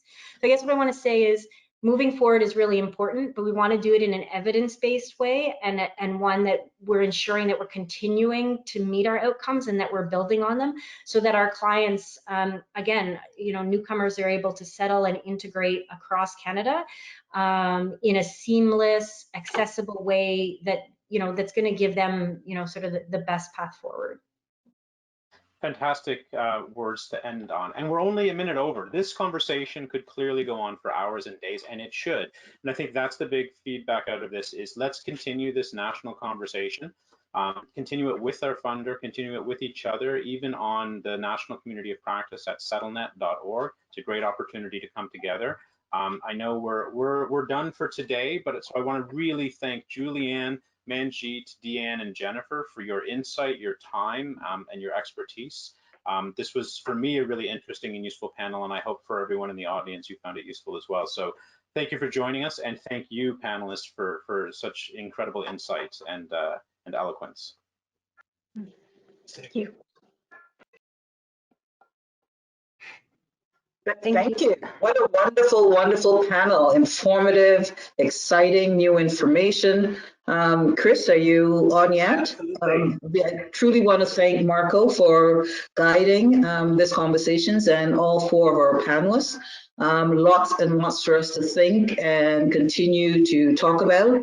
My key message was that technology, we are on the cusp of a new digital revolution. 20 years ago, the sector was computerized and we've gotten to this space. 2020, I believe, is the time, and the pandemic probably pushed us a bit farther along, but certainly we're at the cusp of the new digital revolution. And we're hoping that our funders, IRCC, but other federal and provincial funders will be jumping in. One of the panelists talked about free money. Yes, we want free money that's not attached to any projects, but we also want government to know that this is time for significant investment in technology if we are going to bring our service delivery into the 21st century. Chris? Absolutely. I'm feeling a little bit like a dinosaur though, because when I first started in this sector, there was one computer shared by 12 people, and now we're talking about bots. Really? Yes. Holy smokes, this is scary. But the depth of the discussion and the innovation and the resilience in the sector continues to, well, it doesn't surprise me in the least, frankly. But it's Absolutely. about how do we capture this and continue to move forward together in this digital transformation process. I want to point out, and Debbie and I had the privilege of being on a call yesterday, sort of our early heads up, some of the changes that IRCC is making. New functional guidance has come out now in the regions, and this will be shared with the sector in the coming week. But the ability for providers to purchase cell phones and laptops for their staff, home connectivity resources, recognizing staff are working from home, the ability to purchase laptops, tablets, cell phones for lending to clients. These are now all eligible expenses under settlement and RAP CAs. So this is all part and parcel of this transformation. I also want to point out that the sector, through a CISA-ACSE and OCASI initiative coming this fall, is going to dig deeper in a survey around technology to better understand where we're at as a sector. Because as everyone has done and started on April 1st, their new 5-year agreements, like many of us, we didn't put enough money, there wasn't enough money in capital replacements to replace all of these these computers, tablets, cell phones over the lifespan of 5 years when they're all amortized out the door.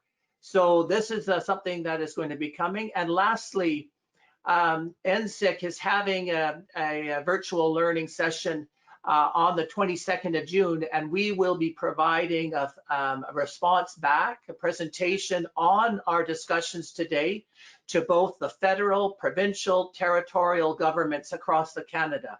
So I think that we've got some significant movement in this area, and just want to thank everyone again for the time that they put in and the richness of discussions and questions and so forth.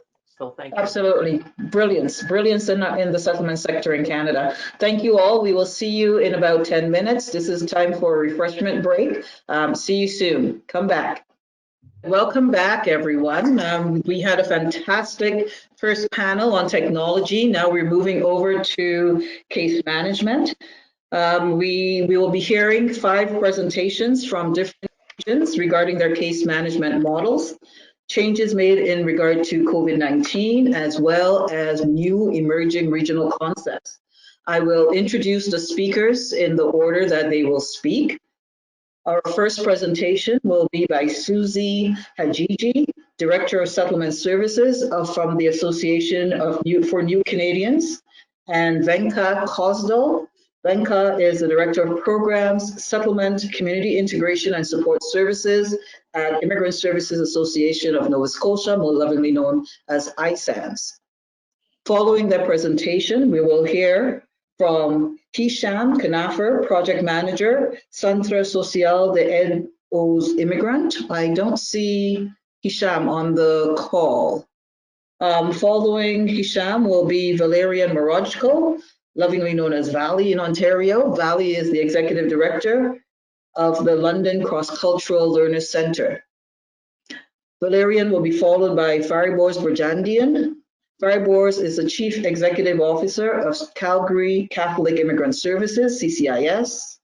And last but not least, our last presentation will be by Sherman Chan, Director of Family and Settlement Services, and Dare Lee, Senior Manager of Settlement and Integration Programs, both from Mosaic. Susie, you have the floor. So just can I interrupt, Debbie, just for a second, just to remind folks that are new to this, who didn't participate in the earlier session this morning, that we're going to be using Slido for questions.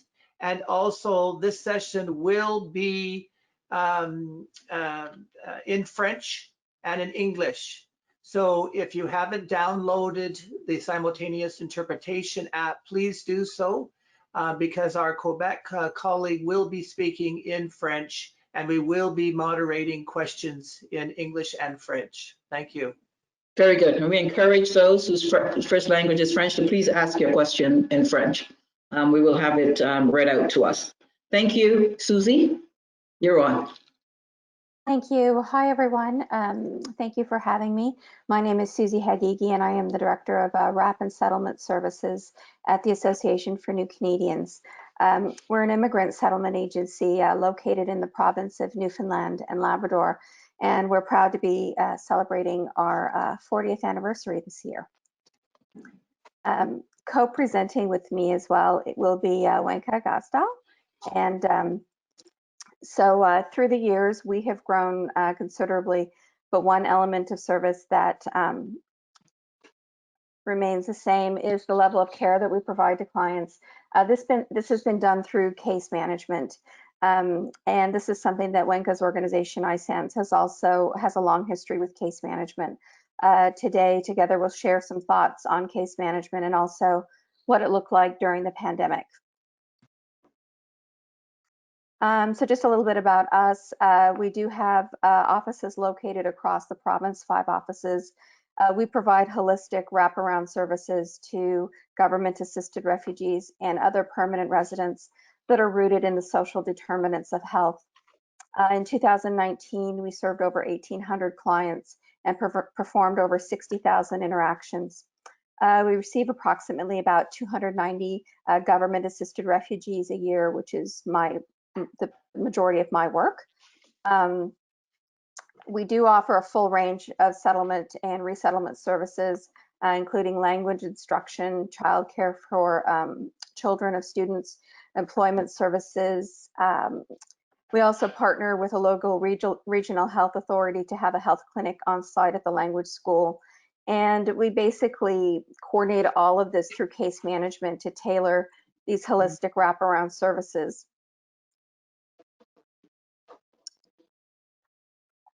So both Wenka and I are social workers, and we really use that lens to develop and apply a case management model that is informed by a client's resilience and strengths. At the ANC, the case management is defined as a systematic, team-based coordination of RAP and settlement services offered to individuals and families. And it's a blended model. It can take place in the office, in client homes, or in the community based on what a client really needs. Our model is flexible, again, adaptive to client need, and it leverages a client's strengths and capacity for resilience. Successful settlement and integration must be trauma informed, but it also must be resilience informed. Trust and safety are the foundations of this.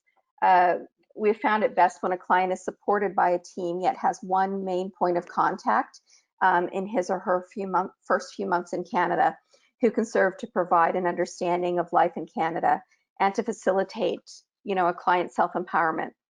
It is really critical that there is a mutual understanding of the roles and that clients are aware that we're here to help them to achieve their self-identified goals and to become independent members of the community.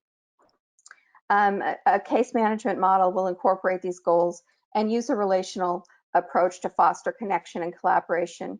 Again, that case management model must be flexible based on client need, meet them where they're at, not only in terms of location, but also, in terms of client's need. The service delivery process, it is standardized to ensure that everyone receives the same level of service, but also that clients are aware that as they progress, they will hit milestones that begin different levels of supports and connections, and that those are really to be celebrated.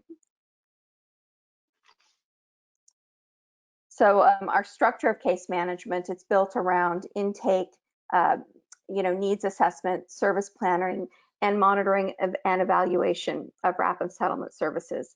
To leverage that trust and collaboration, the settlement counselor will meet with the client at the airport, begin the RAP services, and to ensure that structural and health needs are met, and then transition clients into settlement.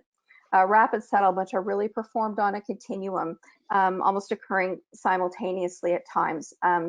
Should someone have exception or complex needs, referrals are made to other members of the team. which meet together to perform case planning. When the client has achieved their goals and is ready to transition into generalized settlement, which would be like a drop-in or an appointment service would occur. And that's around 2 years. And that would move from a case management model to a case maintenance model, where clients would connect with us should they need additional supports.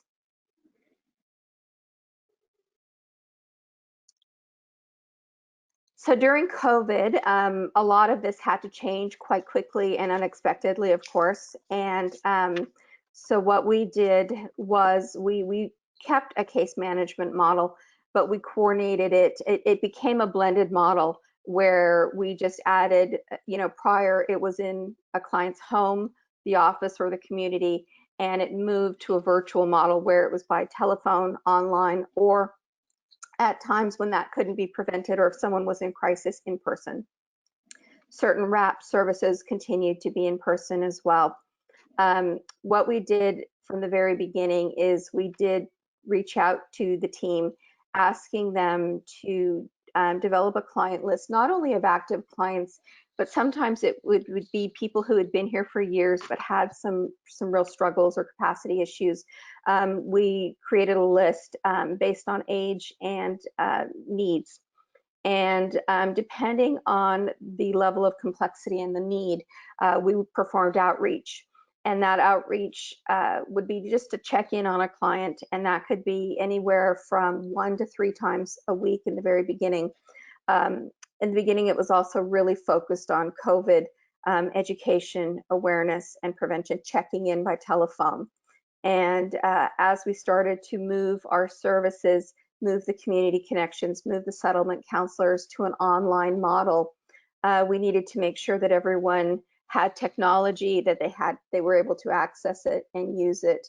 And so there was a lot of training involved to bring everyone up to speed, not just the team on how to perform, online settlement services, but also how clients could access it. And we do find, of course, in person is always going to be the best, but we were pleasantly surprised with how quickly people adapted and felt very supported. And it became critical to reducing social isolation, because what we ended up doing, we coordinated with ourselves to ensure that our programming, was spread out across a calendar week. So almost every day we would have a different event to reduce social isolation or to support needs. We had empowerment group going for women. We had a separate women's group. A co-ed model of conversation was developed really through listening to clients who would normally preferred to be separated into gender conversational groups by gender, but there was the indication that they actually felt more comfortable being co-ed in online. So that was a pleasant surprise as well.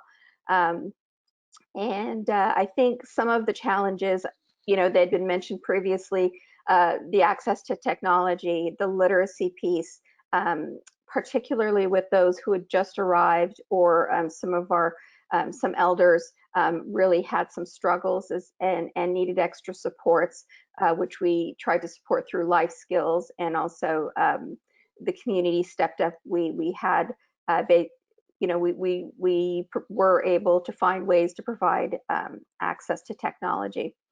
And some of the challenges, which were also an opportunity, were the liaison between federal and provincial services, in that, helping clients, for example, with applications and needing physical signatures, needing all that documentation, things that we would go and do in person, moving that to a virtual model. And we were, for the most part, very supported, very people adapted, were creative and flexible. And it was amazing how quickly everyone came together, the collaborations came together, the processes came together as well. So now I am going to turn it over to Wenka. Yeah, okay. And maybe just go on to the next slide. And so I'm Wenche with the iSense. I actually been with iSense for about 24 years, and about the first 15 years was frontline worker doing work with the governance of refugees, including case management around health and disability. And then for another 7 or so years, manager for that team, and then now in the director position. So a bit of my reflections today is about having that experience and reflecting on the need for the staff at the front line and how they can support best their clients. So we are celebrating our 40th anniversary this year, so I want to let you know that. And we have about 270 some staff across the organization. We are serving over 9,000. I think it's actually creeping now over 10,000 this year, and about 4,006 are new clients. 4,600 are new clients of this year. We get about 300, about 400 or so GARs. We got about 400 GARs last year, and about we have about 500 that are case managed per year. And you can see from the slide here that we are a bit of a wraparound, one-stop shop type of organization with many different services, including refugee resettlement. And then I'm going to go to the next slide.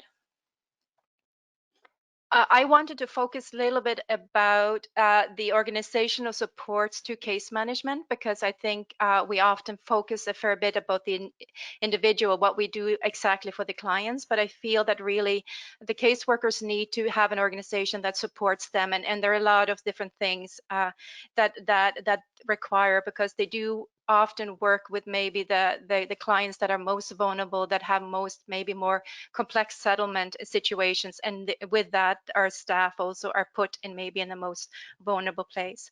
So it is very important that for us as an organization that we have developed an organizational approach to services that are built on empowerment, trauma informed, and diversity, inclusion, and adult education principles.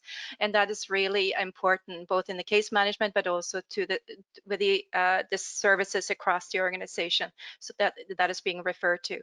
We also feel it is very important that there is an expertise and knowledge on serving vulnerable populations at all levels of the organization, because it's really it's not just for the manager and the caseworker to provide the support to the client. We need to really look at it and look at the needs of the staff and the team and the client from an organizational perspective. And I felt they've been very helpful in my roles, both in how I work with the program, but also in the past I've had supervisors and directors with that type of understanding, and where we can go and discuss challenges with case management. Also, the other thing we have found that been very important is that, again, because many times this program, the case management program, often tends to deal with the most complex situations, that we have also developed policies and processes internally to try to develop supports for the clients and for the staff. So we have processes internally how we deal with child protection cases, again, supports for staff around that, processes around risky situations, both for staff and clients, manager on call duties, again, and also different things lately around more about providing support for staff around mental health, and including debriefing sessions if things are needed. That we also believe is very much in a cross team and partner collaboration that is like a whole village in a way to support a client and the staff. And in addition to that, we have also put a fair bit of emphasis on developing a bit of a best practice around how case management should be delivered, and the training related to that included supervision, that there is a supervising team lead for a case management team as well as a manager, and we are doing very regular case review and also very informal case review as needed, and the supporting staff dealing with difficult situations or cases, so both from that level, and also sometimes it does go up to the manager and me as well, and we are problem solving together. And also that a lot of the issues that staff is facing is systemic issues that can be very difficult to and time consuming, and they often are lifted up to the manager or to the leadership level or the senior leadership level in terms of problem solving. Next slide, please. Oh, sorry. So during COVID-19, I wonder if you can go back one slide, because I think I have a computer here on the side too. Okay.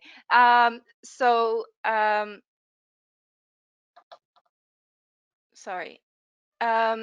So we have, so again, we are doing a one-stop approach, and what has been very important for us is that RAP and settlement is going hand in hand, and that it is a seamless process for them. And that case for us, case management actually start after they move into the apartment. We are starting there, so during that initial period within the first month. And also that case management for us is wrapped around by immigrant health, disability, family support, wellness support programs, and any crisis support and life skills and other ones, and that the case manager is coordinating the support, but they are referring on specialty programs that are doing more hands-on, more in-depth supports in these areas. And we're doing this case management up from 12 to 18 months, and then they are transferred onto the settlement counselor, who does more of a shorter term, like more individual situation or shorter term support.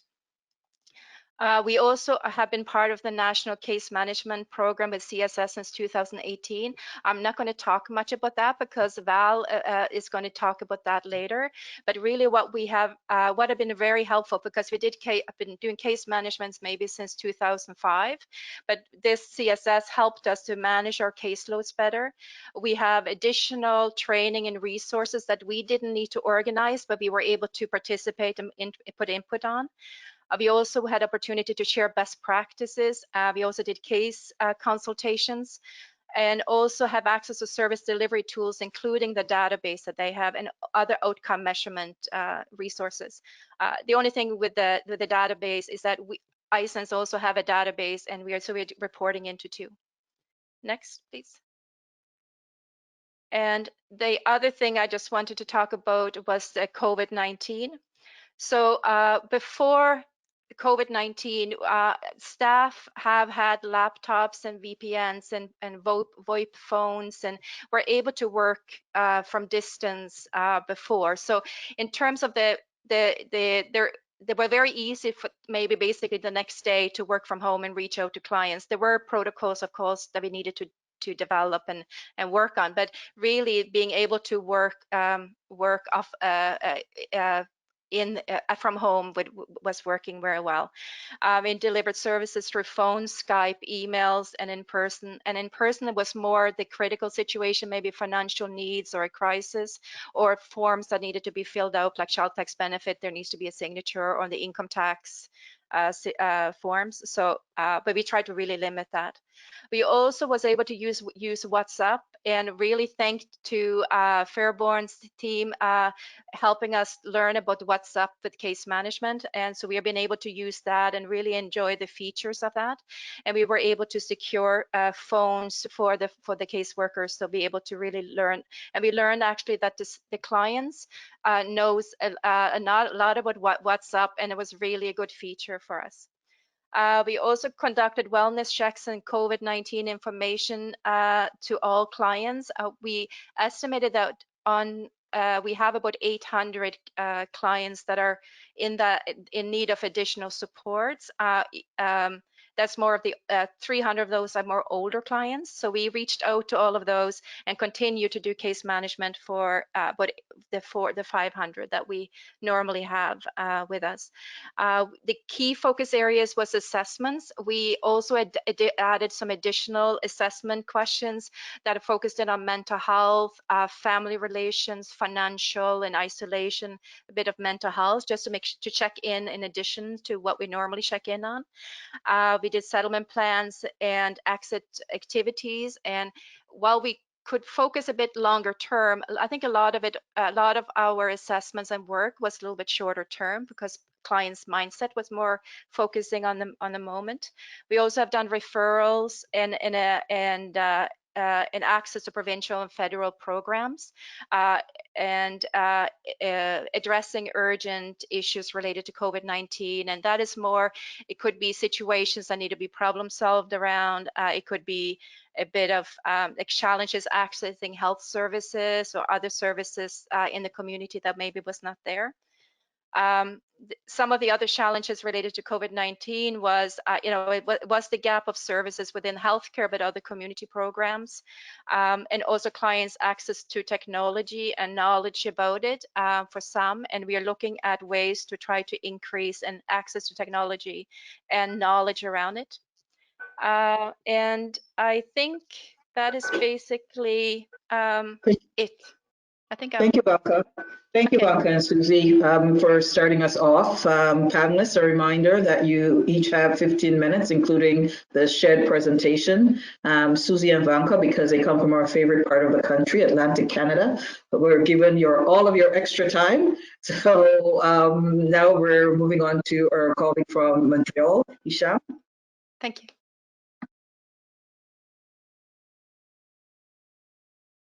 Hello, can you hear me? Yes. Yeah, I think there's, yeah, the camera is on. Okay. Welcome, we can see you and hear you. Yeah, perfect. Okay, Bienvenue. so, merci.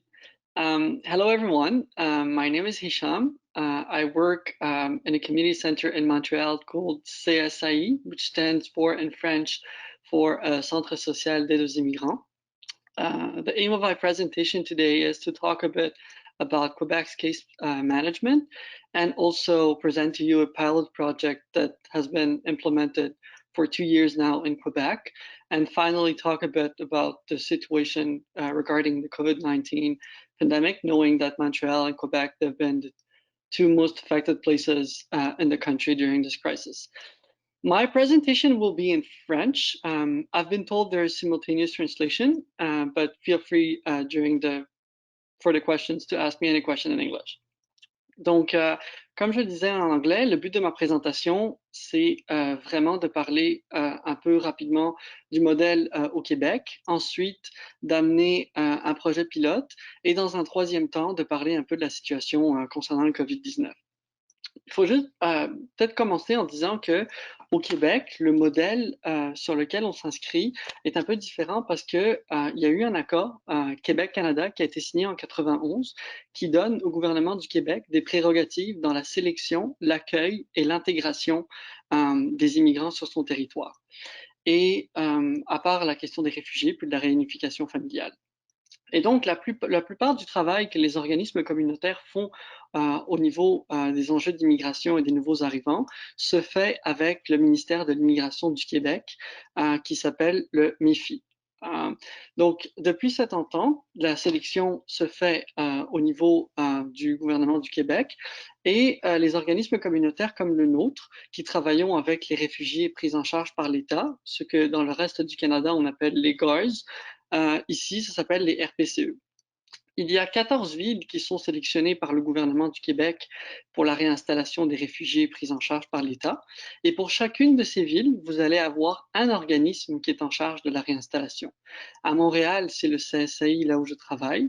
Et de la façon dont ça se fait, c'est qu'il y a aussi un organisme qu'on appelle en anglais, je pense, Umbrella Organization, qui s'appelle la TCRI, qui est la table de concertation au service des personnes réfugiées et immigrantes, qui joue généralement le lien entre les organismes communautaires au Québec qui travaillent auprès des nouveaux arrivants et aussi avec le ministère de l'Immigration du Québec. Partage des outils, de voir qu'est-ce qui se fait un peu dans les différentes régions et qu'est-ce qui pourrait être utilisé comme outil pour les intervenants. Dans un troisième temps, lorsque les personnes réfugiées prises en charge par l'État arrivent dans une des 14 villes, les organismes sont notifiés. Et dans le cas, par exemple, du CSAI, là où je travaille, une fois que la personne arrive, ce sont des agents du ministère de l'Immigration qui vont la rencontrer. Nous, on fait ensuite ce qu'on appelle les premières démarches d'installation, où très rapidement, il va falloir faire la recherche de logement, faire l'ouverture des comptes de banque, tout ce qui touche au numéro d'assurance sociale, la recherche de logement et la francisation ou encore les écoles pour les parents. Dans ce qui touche au modèle au Québec, c'est que cet accord Canada-Québec donne, vu que c'est le Québec qui fait sa sélection, en contrepartie, et l'administration pour l'intégration et la francisation, le gouvernement fédéral verse des fonds au gouvernement du Québec sous deux conditions. C'est que les services soient semblables à ce qui se fait dans le reste du Canada, et dans un deuxième temps, que les résidents permanents du Québec puissent recevoir tous les services sans aucune discrimination. Dans ce contexte-là, il faut savoir que le ministère de l'Immigration du Québec s'occupe de la francisation, de l'intégration et de la réinstallation. Mais quand on parle des enjeux de santé et d'éducation, ce sont les ministères qui sont concernés qui travaillent là-dessus. Ce n'est pas le ministère de l'Immigration qui travaille sur la question de la santé pour les réfugiés, c'est le ministère de la Santé qui s'occupe de la gestion de la santé sur l'ensemble de la province. Et il y a des comités interministériels qui permettent aux différents ministères de voir quels sont les besoins selon les enjeux qu'ils rencontrent.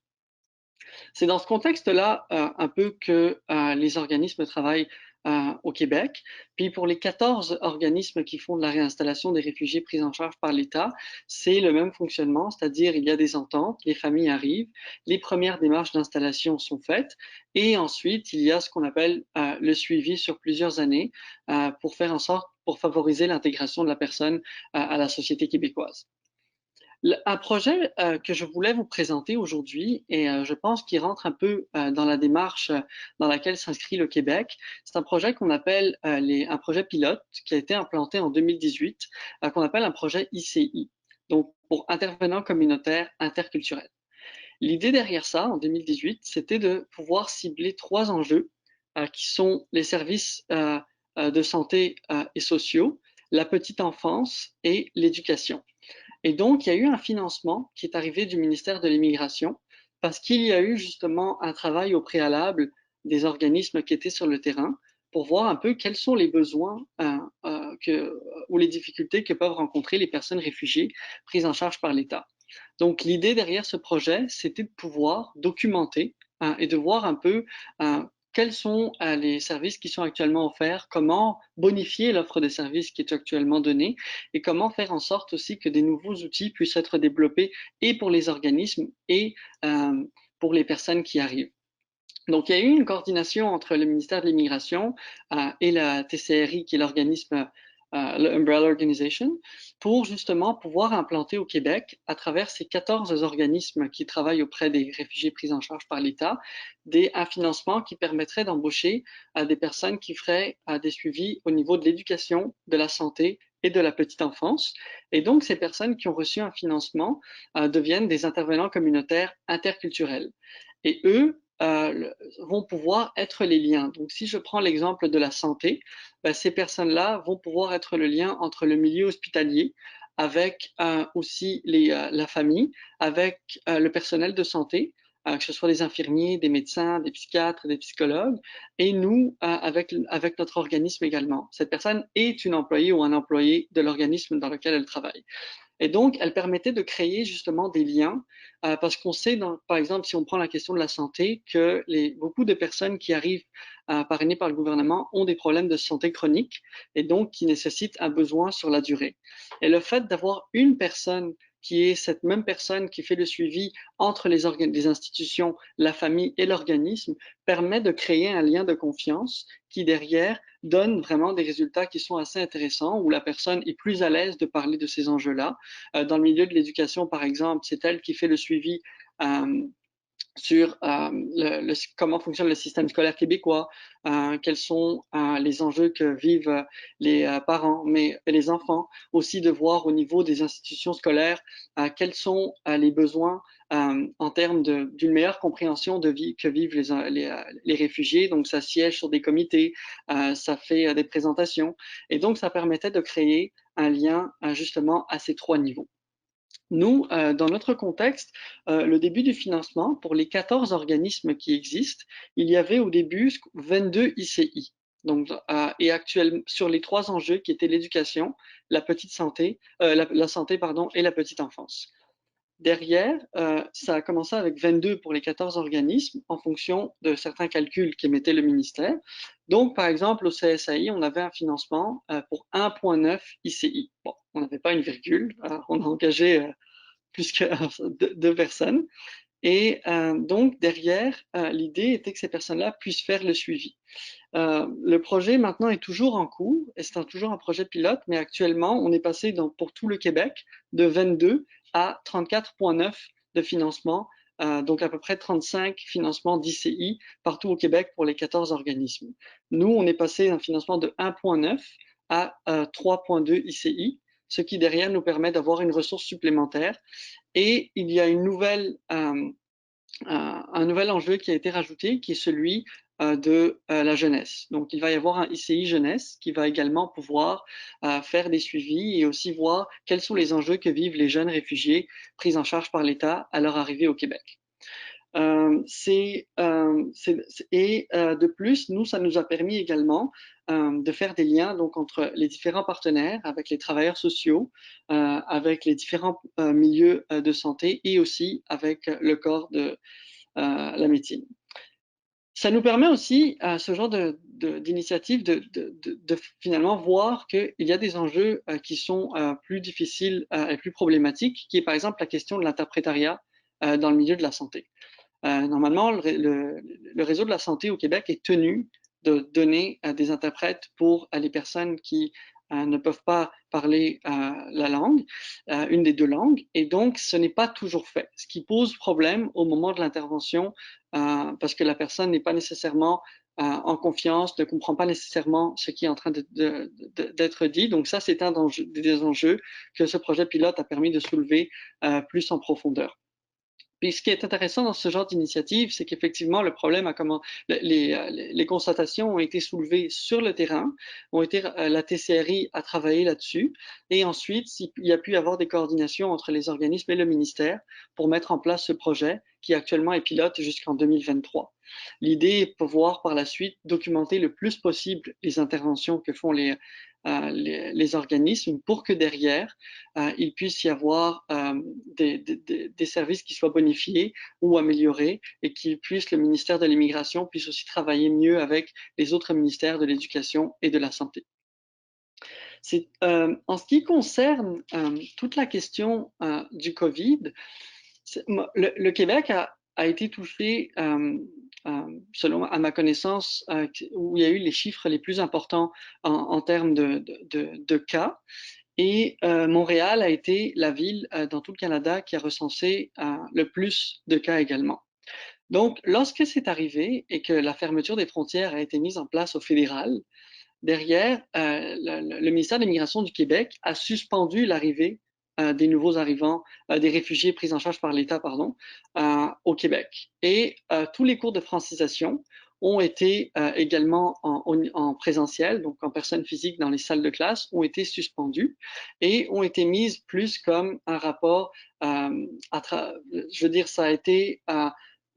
et le ministère a essayé de faire les cours à distance, ce qui a eu également son lot de difficultés, mais ça a continué avec les moyens qui étaient possibles.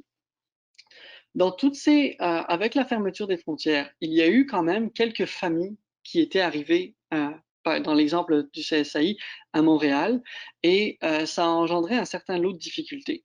Parce que tout ce qui touche on s'est retrouvé très rapidement en fait en confinement. À un moment, les services non essentiels ont également fermé. Donc, ça a été l'ensemble de nos employés dans l'organisme se sont retrouvés en télétravail.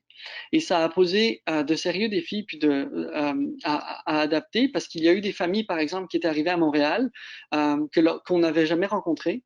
Et donc, du jour au lendemain, on s'est retrouvé à devoir faire des interventions auprès de gens qui sont là depuis quelques jours, au téléphone, à travers les outils technologiques qui étaient disponibles. Il a fallu aussi rassurer toutes les personnes au niveau de la question de la santé, de les rassurer, de dire, bon, voilà ce qui se passe, voilà la situation. toutes les évaluations psychosociales qui étaient faites avec l'un de nos partenaires pour les personnes réfugiées prises en charge par l'État qui venaient d'arriver ont été suspendues. Donc, il y a eu un certain lot de défis qui sont arrivés et on a dû s'adapter très rapidement. Au niveau du ministère, il y a eu la mise en place de rencontres entre le ministère et les différents organismes qui travaillent auprès des réfugiés pris en charge par l'État pour voir avec eux quelles sont les approches qui sont actuellement mises en place dans les différents organismes, quels sont les défis rencontrés dans les différentes régions du Québec parce que la réalité n'était pas la même, et dans un troisième temps, de parler un peu des pratiques porteuses qui étaient en train d'être réalisées dans les différentes régions du Québec. Le ministère est également était présent pour apporter son soutien, puis informer les organismes de toute la question au niveau de l'arrivée des personnes prises en charge par l'État, puis de ce qui pouvait être fait. Et nous, derrière, dans notre organisme, il y a eu également la mise en place, j'ai oublié de dire qu'il y a eu la mise en place par la TCRI, qui est le Umbrella Organization, de webinaires, d'outils pour justement favoriser le partage d'informations entre les différents organismes et de montrer comment certains formulaires, dossiers pouvaient être remplis. Puis, nous, au niveau local, c'est sûr qu'il y a tout d'abord la question de rassurer les personnes. Il y a eu la question de s'adapter.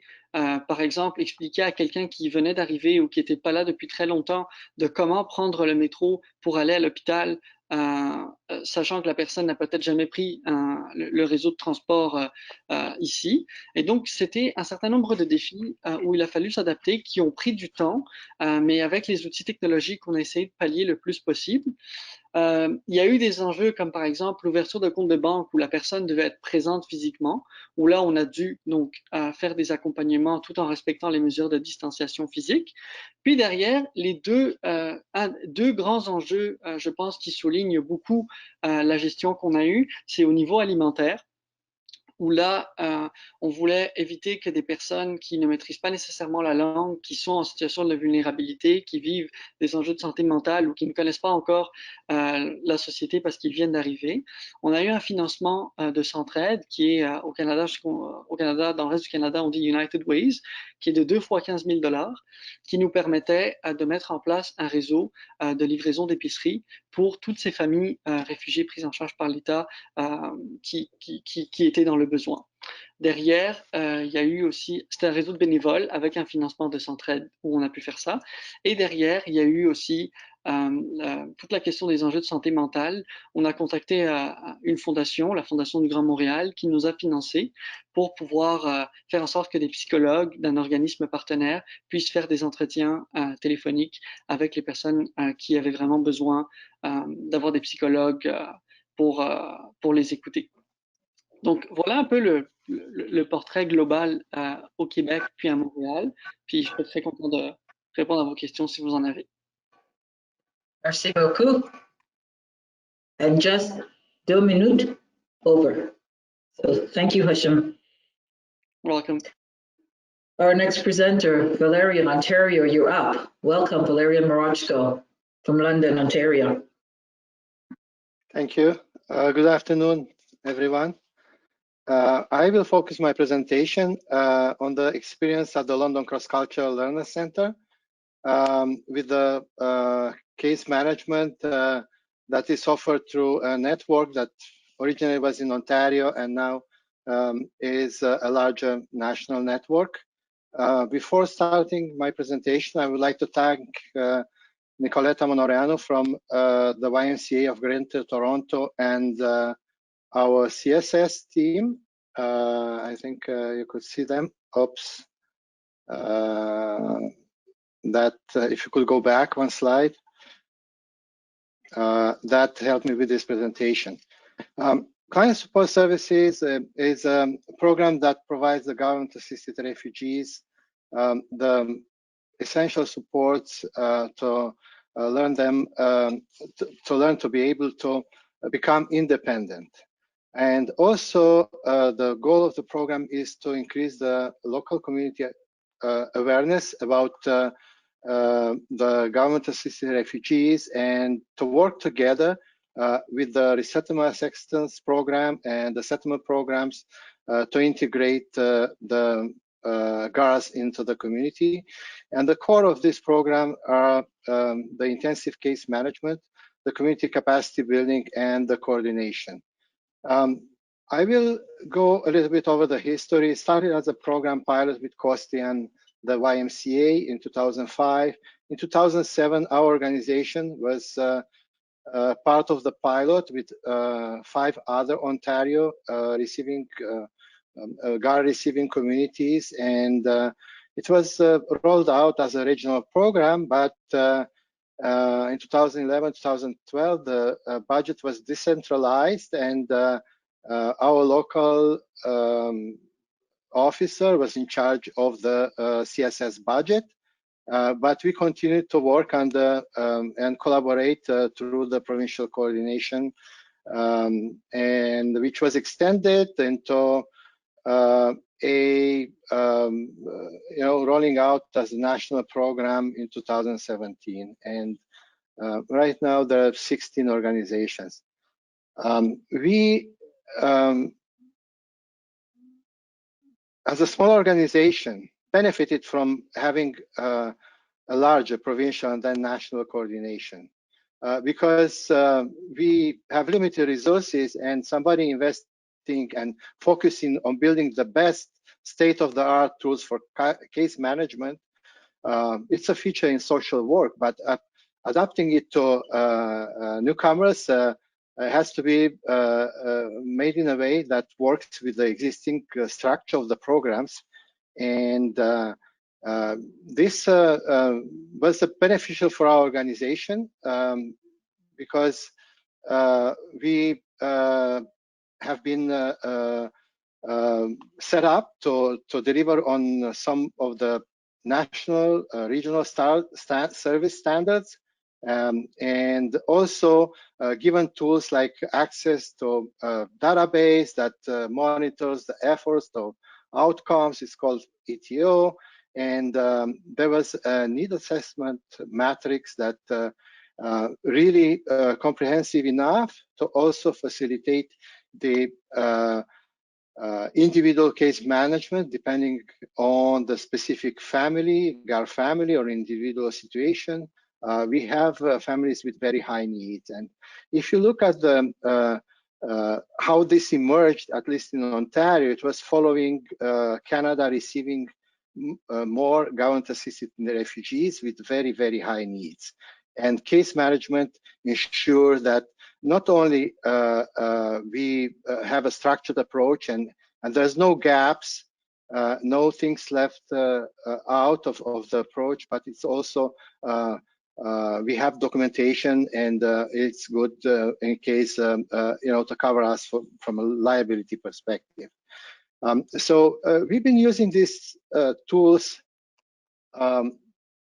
as just let me get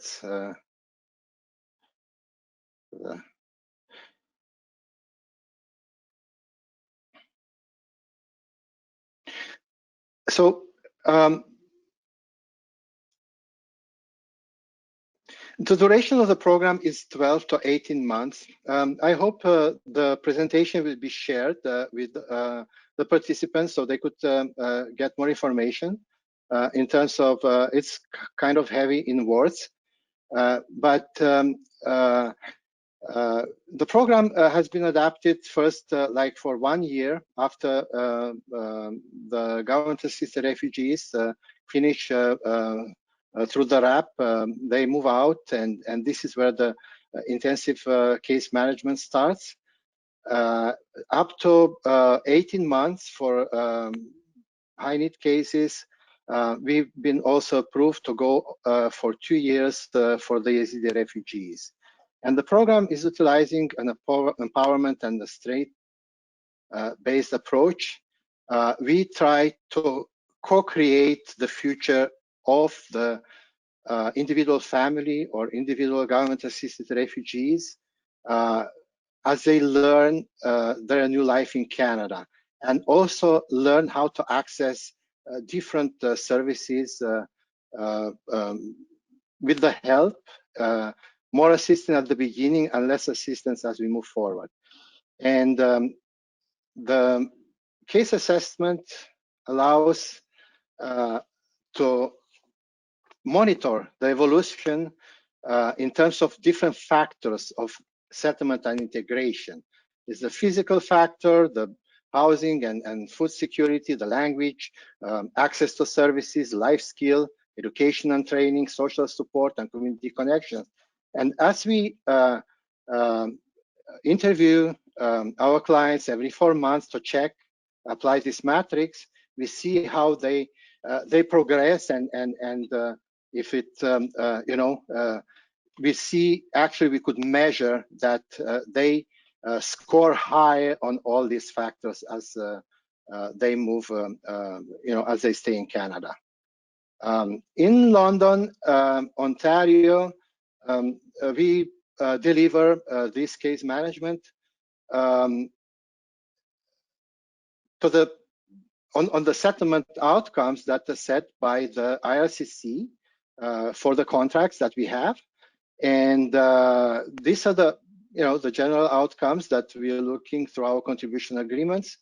And if we're looking at our specific situation during the COVID-19,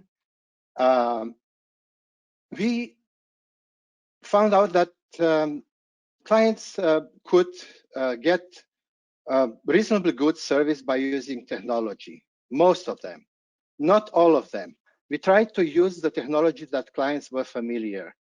And WhatsApp was one of the technologies that was very familiar. Zoom calls,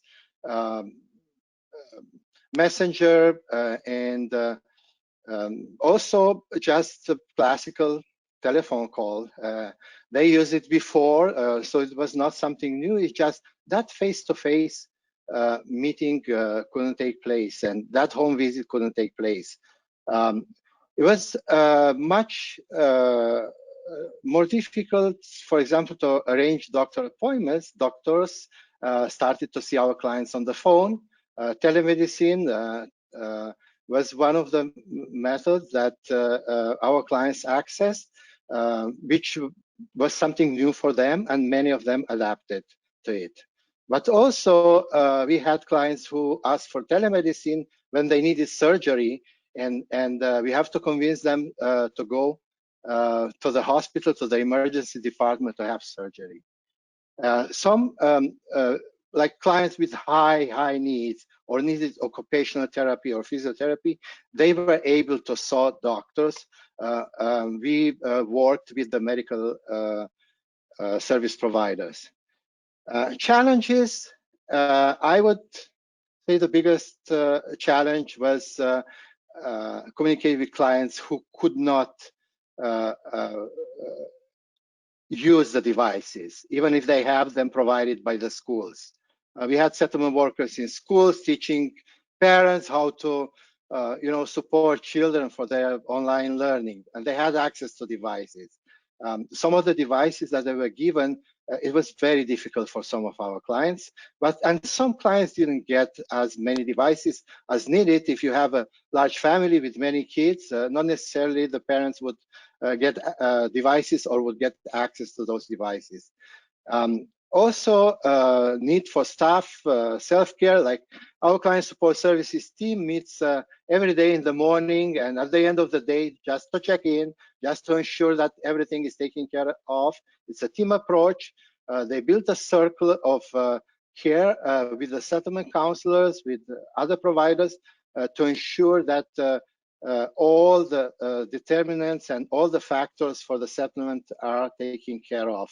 It's a lot of case conferences that goes for clients with high needs. We had, we assisted a kid who had emergency surgery, 7 hours. The kid with the mother, they were back home, everything was okay. But being there all that time or checking every half an hour during that time gave them the support they needed. Also, there's still communication challenges. So moving forward, I would suggest we don't try to move everything to digital. The cues, the visual cues that we are getting from clients, that communication, that ability to offer a glass of water to the client that comes to the case manager office is very, very important. Thank you. Thank you, Bali. Continuing our westward march, Fariborz. We're now in Alberta, Calgary, Alberta, Fariborz, Bridgendian. Unmute yourself, Fariborz. Yeah, I don't have my presentation online. Kayan? Just bear with us 1 minute, folks. There you go. First of all, thank you very much for the opportunity. I appreciate that. It is amazing how I see that about 400 plus 400 people online. That is, we should continue doing that. Actually, I've been asked to talk about case management, but a co-organizer wanted me also to talk about regional approach. We have been dealing with an approach or concept called Gateway that I will be focusing on that a bit. But before that, I think just let everybody know that dealing with the COVID-19 in Alberta, I think very much the same as across the country. Every agency, we talk to each other, we learn from each other, and now I think most of the program are online, and there are few offices they decided to be open because of the clientele. So there was a lot of amazing stories. Some of those were captured and we sent it and we shared with others. Also, we had the COVID, the outbreak in High River, which again, a short document was developed and shared. And I really urge you to pay attention if you have a community similar to High River. Please pay attention because you can really prevent a lot of bad things that could happen to those communities. So this is part of the what I wanted to say. I think I'll also thank the IRCC for really full cooperation and flexibility during this, which is amazing. I think they should be recognized for that as well. So my presentation is two sections. One is about the case management, one is about the Gateway model or new regional approach. Again, I say that when I get to that point, I wanted to people realize that I'm not trying to be really disrespectful or question people's good intention, but as an expert in the field and what in line with what IRCC is asking us to be more basic consultative in our approaches and coming up with the fact-based decision making and research-based decision making. So it is something that I would like to maybe share with you. Hopefully some clarification will come later on. As far as the case management, again, in the sector, for some of us, we've been here for a long time. We know you couldn't really do work and serve clients, high-need clients, without some form of case management. Again, because of the lack of resources, obviously we did it not in a formal way, but definitely the case management was in the sector, and this is something we have conducted for the many, many years. With the introduction of the CSS case management national strategy, although we were not part of the Ontario, but we felt that was a good product, we approached them, they were very kind to take us, and I think currently most of the RAP providers in Alberta are part of that case CSS case management, which is doing quite well. In Alberta, last year, IRCC opened a funding stream for case management, and I think became more formal, which was very good. And we welcome that. So in Calgary, we actually formed a committee. We tried to actually become a bit more strategic in approaching the case management. So we looked at basically the division of labor, we looked at the client, we looked at the region they live, the gender, the needs. So we have now 4 organizations that, again, different size and different involvement. One is responsible for 15 individual case management and one to about 750. So, but still, we are all as a committee, we have a co-chair system that is governing that. We are putting a research piece into the whole process to see if they are getting the return for investment that IRCC is doing. So I think it's a very good move forward. And I think, again, we are trying to really coordinate, trying to make sure that the other know exactly what we are doing, sharing information, sharing best practices, and basically making sure that what we do on a case management is sustainable and also produce the outcome we all expect. So I'm not going to repeat what Val and others said, because this is very much in the same approach as a case management. At one point, I think nationally we should be connected and have a discussion to see how we can learn from each other.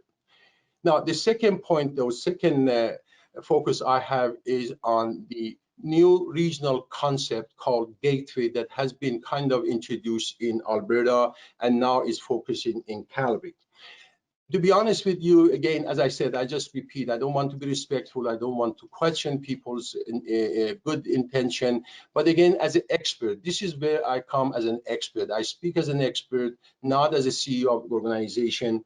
But definitely one thing I want to start, this whole approach has been quite stressful in the community. As one of my colleagues said, actually, everybody is dealing with coronaviruses and stress related to that in Calgary and in Alberta.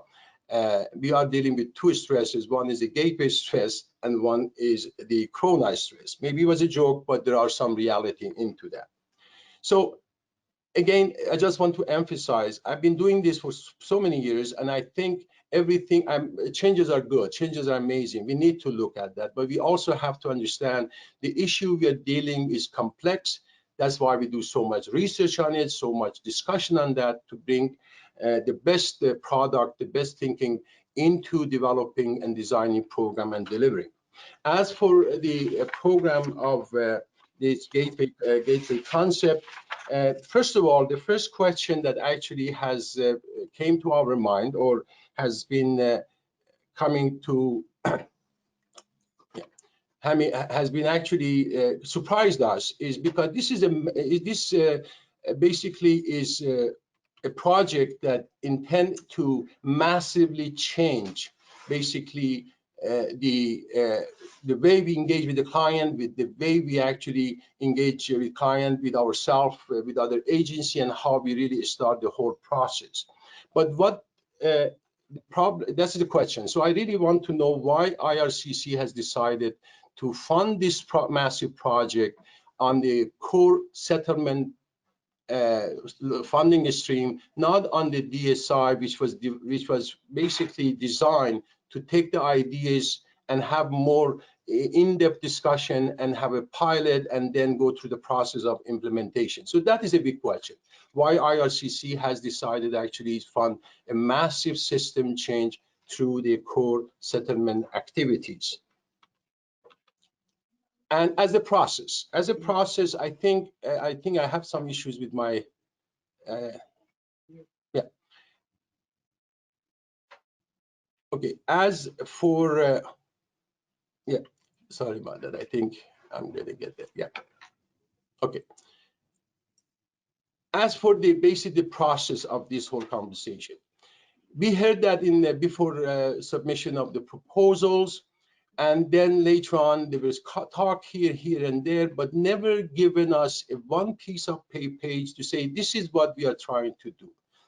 And that has been the cause of stress. Although we have really tried to seek information, tried to ask questions, but definitely there were no interest in answering any of the questions that we raised.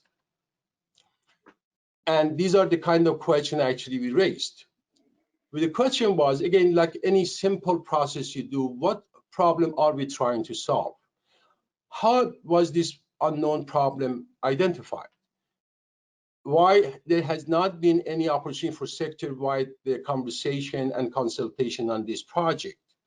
And why no effort has been made to develop some sort of benchmarking to say where we are today and where we're going to go in the future and how we're going to get there?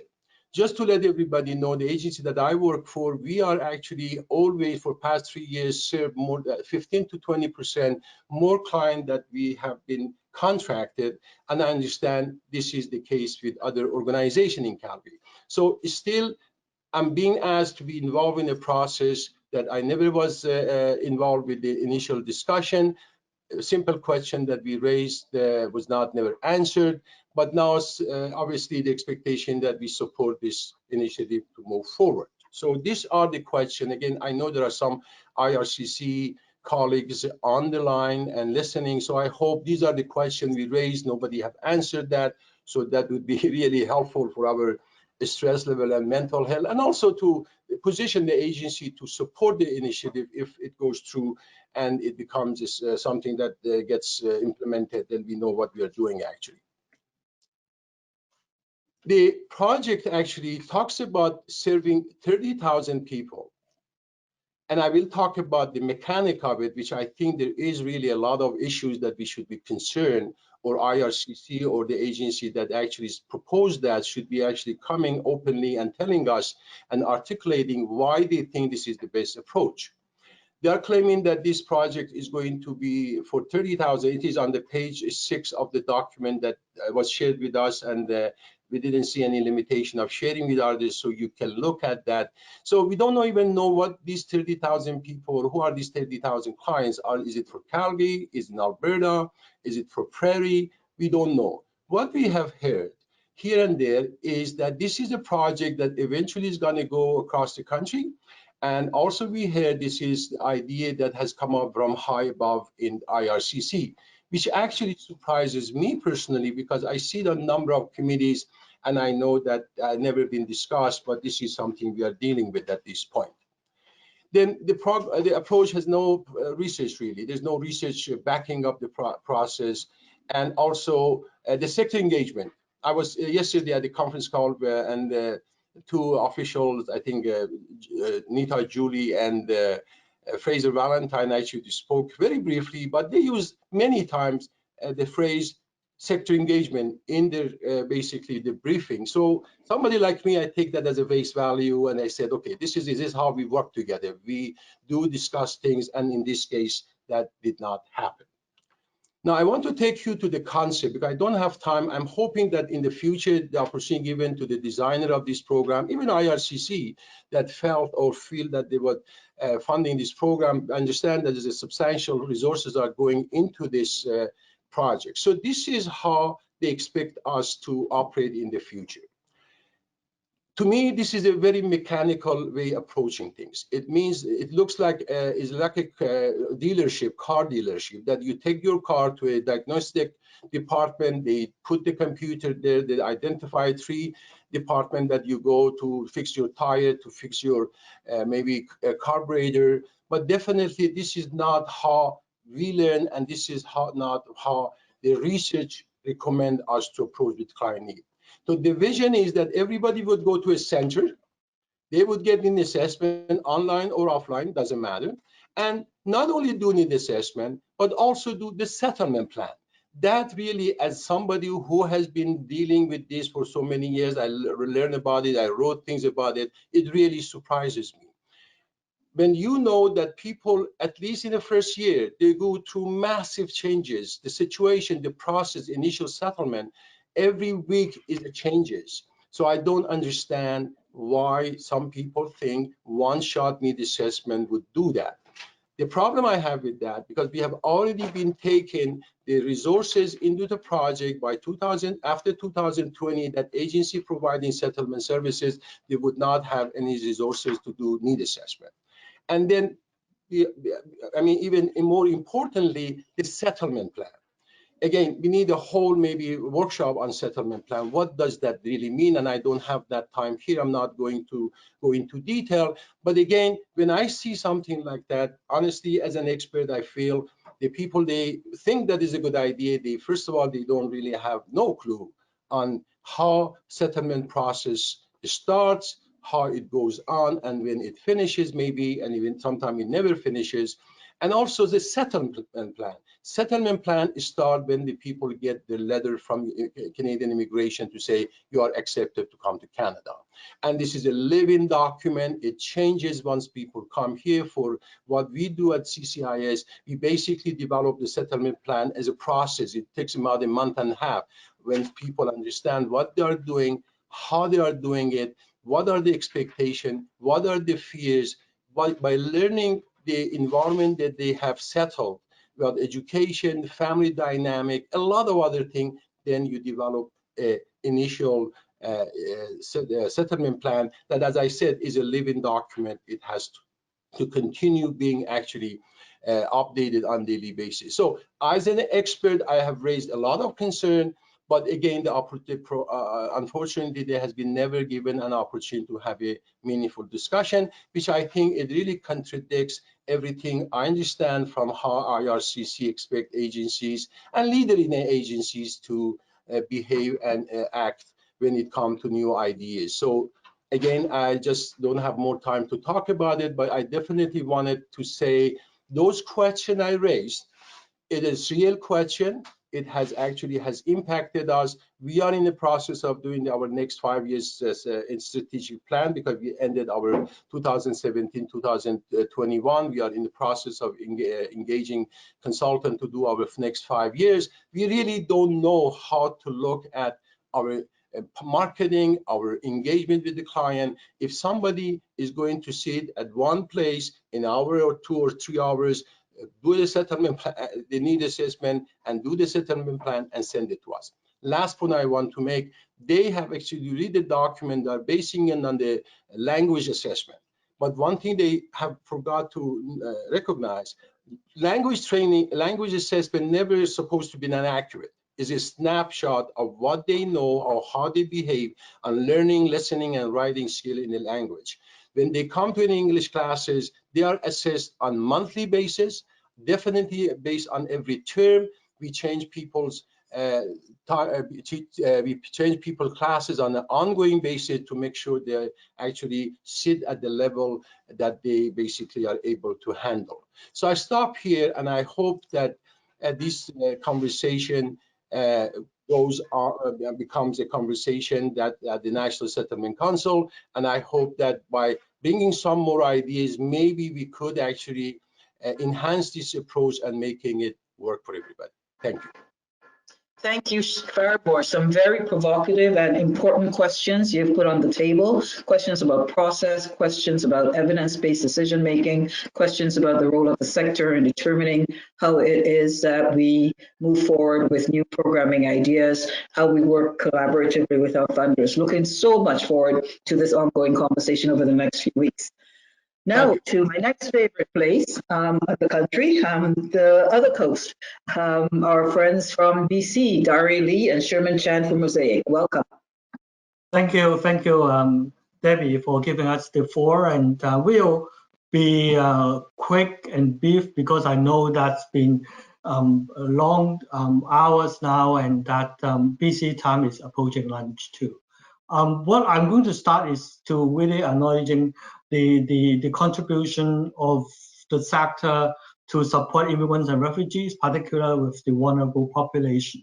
Mosaic is one of the settlement organizations in BC and also in Canada that we do believe that we are working together to really like making a good investment to support immigrants and refugees and all migrants to integrate into Canadian society. And next slide, please. And I'm showing a map. The map is really localized regional map, but what I want to tell you is that you can see different colors. The Mosaic is really based on collaboration, and in terms of the serving vulnerable population, in terms of supporting case management, if we don't have any collaborative spirit, it won't work. If we don't really have any innovative idea, it won't work. When variables mention about mechanics, I'm thinking more about organic. And I think that is important that when we work on any model, whether that is individual organization, regional alliance that I'm going to present, and also looking at a national approach, we really have to be organic in looking at how we better serve the clients today, in particular with COVID-19. And next slide, please. Now, that is a model that is called BC MAP Alliance. MAP is it's really looking at multi-barrier clients, multi-agencies, and how we can really really support vulnerable population, including refugees and immigrants to serve. And it is a concept, it is a pilot backdates to year 2007, when 5 organizations came together to pilot a project called Step Ahead Pilot, and then with funding from the provincial government. Of course, with the settlement renewal, we are now under the federal government, and the government still support the case management approach to vulnerable population. Of course, sometimes we got the funding to do work as an alliance, sometimes we don't. But for this year, with additional investment from ILCC, now we are getting, and we haven't really signed the contract yet, we are getting some additional resources that we can really revamp the alliance, that we have 8 organizations working together as before, that we can rejoin again to continue working and have a collaborative approach. So the organization, I have it in my slide. It is Archway in Abbotsford, Diversity in Surrey and in Langley, ISS of BC, Mosaic, and also with Burnaby Family Life. They are our subcontractor. Success in the Lower Mainland, Options in Surrey and Langley, and Versa in Victoria. So we have this alliance that we are really wanting to work together again, and then to look at how we can benefit from a regional service delivery approach for the Moving Ahead program and for the clients we serve. Together, we have about 54 case managers. So on an average, we say that each case manager will at any one time serve 20 families. So it's about 1,000 families that we serve at any one time.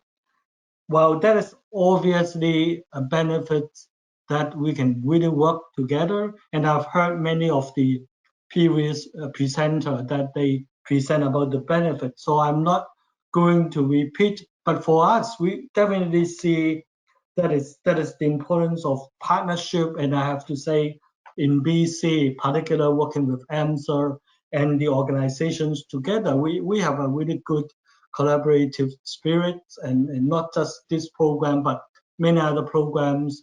And for example, working with the temporary foreign workers, international students, and ILCC programs, or working with the refugee claimants. I have to say that in BC, we do have a really good spirit of working together. And also that we are more innovative. That's why I mentioned about organic work, because we do see that as every opportunity for each organization, each program areas, that we can really doing it in an innovative and creative way. I think within the alliance that we can do it with the additional investment. Now we are ready to hire a coordinator who can do some more joint planning, sharing of best practices, looking at joint training, and also with management approach to make it more effective and efficient to our staff and to provide service to clients. So the next slide, I'm going to ask Ray Lee.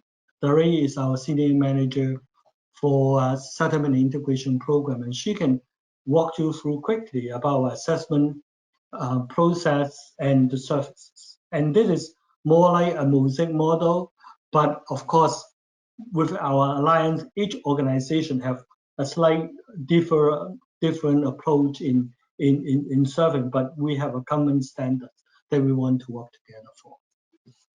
Okay, thank you, Chairman. So I'm going to, so Ferbos and Sherman mentioned mechanic and organic work, and I'm going to speak about both of them, mechanical and organic aspects of case management model we have at Mosaic. So we currently have 7 adult case managers, 2 youth case managers, and a life skills facilitator in our Moving Ahead. And as Sherman mentioned, each case manager works with about 20 multivariate clients' families up to 12 to 18 months. Many of our clients come to us through referrals from communities and other service providers. And when they first come to our program, case managers schedule an eligibility assessment with the client. So this is a process to determine whether the needs of the clients can be best addressed in the Moving Ahead program. Using the eligibility assessment, case managers assess complexity of clients' needs, strengths, and assets to address settlement barriers. Depending on assessments, clients can be accepted to the program or can be referred to the standard settlement services. Once clients are identified eligible for Moving Ahead, they are assigned to a case manager. However, depending on a caseload of each case manager or the urgency of the case, some eligible clients might be put on a waiting list. In this case, the clients will be connected to a settlement worker, so clients can start addressing their pressing issues while they are on waitlisted for the Moving Ahead program. Once the eligible clients are assigned to a case manager based on the age or language, they start working on a needs assessment. This can take up to 3 months, as trust building is critical in this process. Case managers also conduct home visits to understand the clients in the context of family and community, identifying needs, barriers, strengths, and resources they have, not only as an individual, but also as a family unit. As they work on a comprehensive needs assessment, wraparound support plan also goes in hand.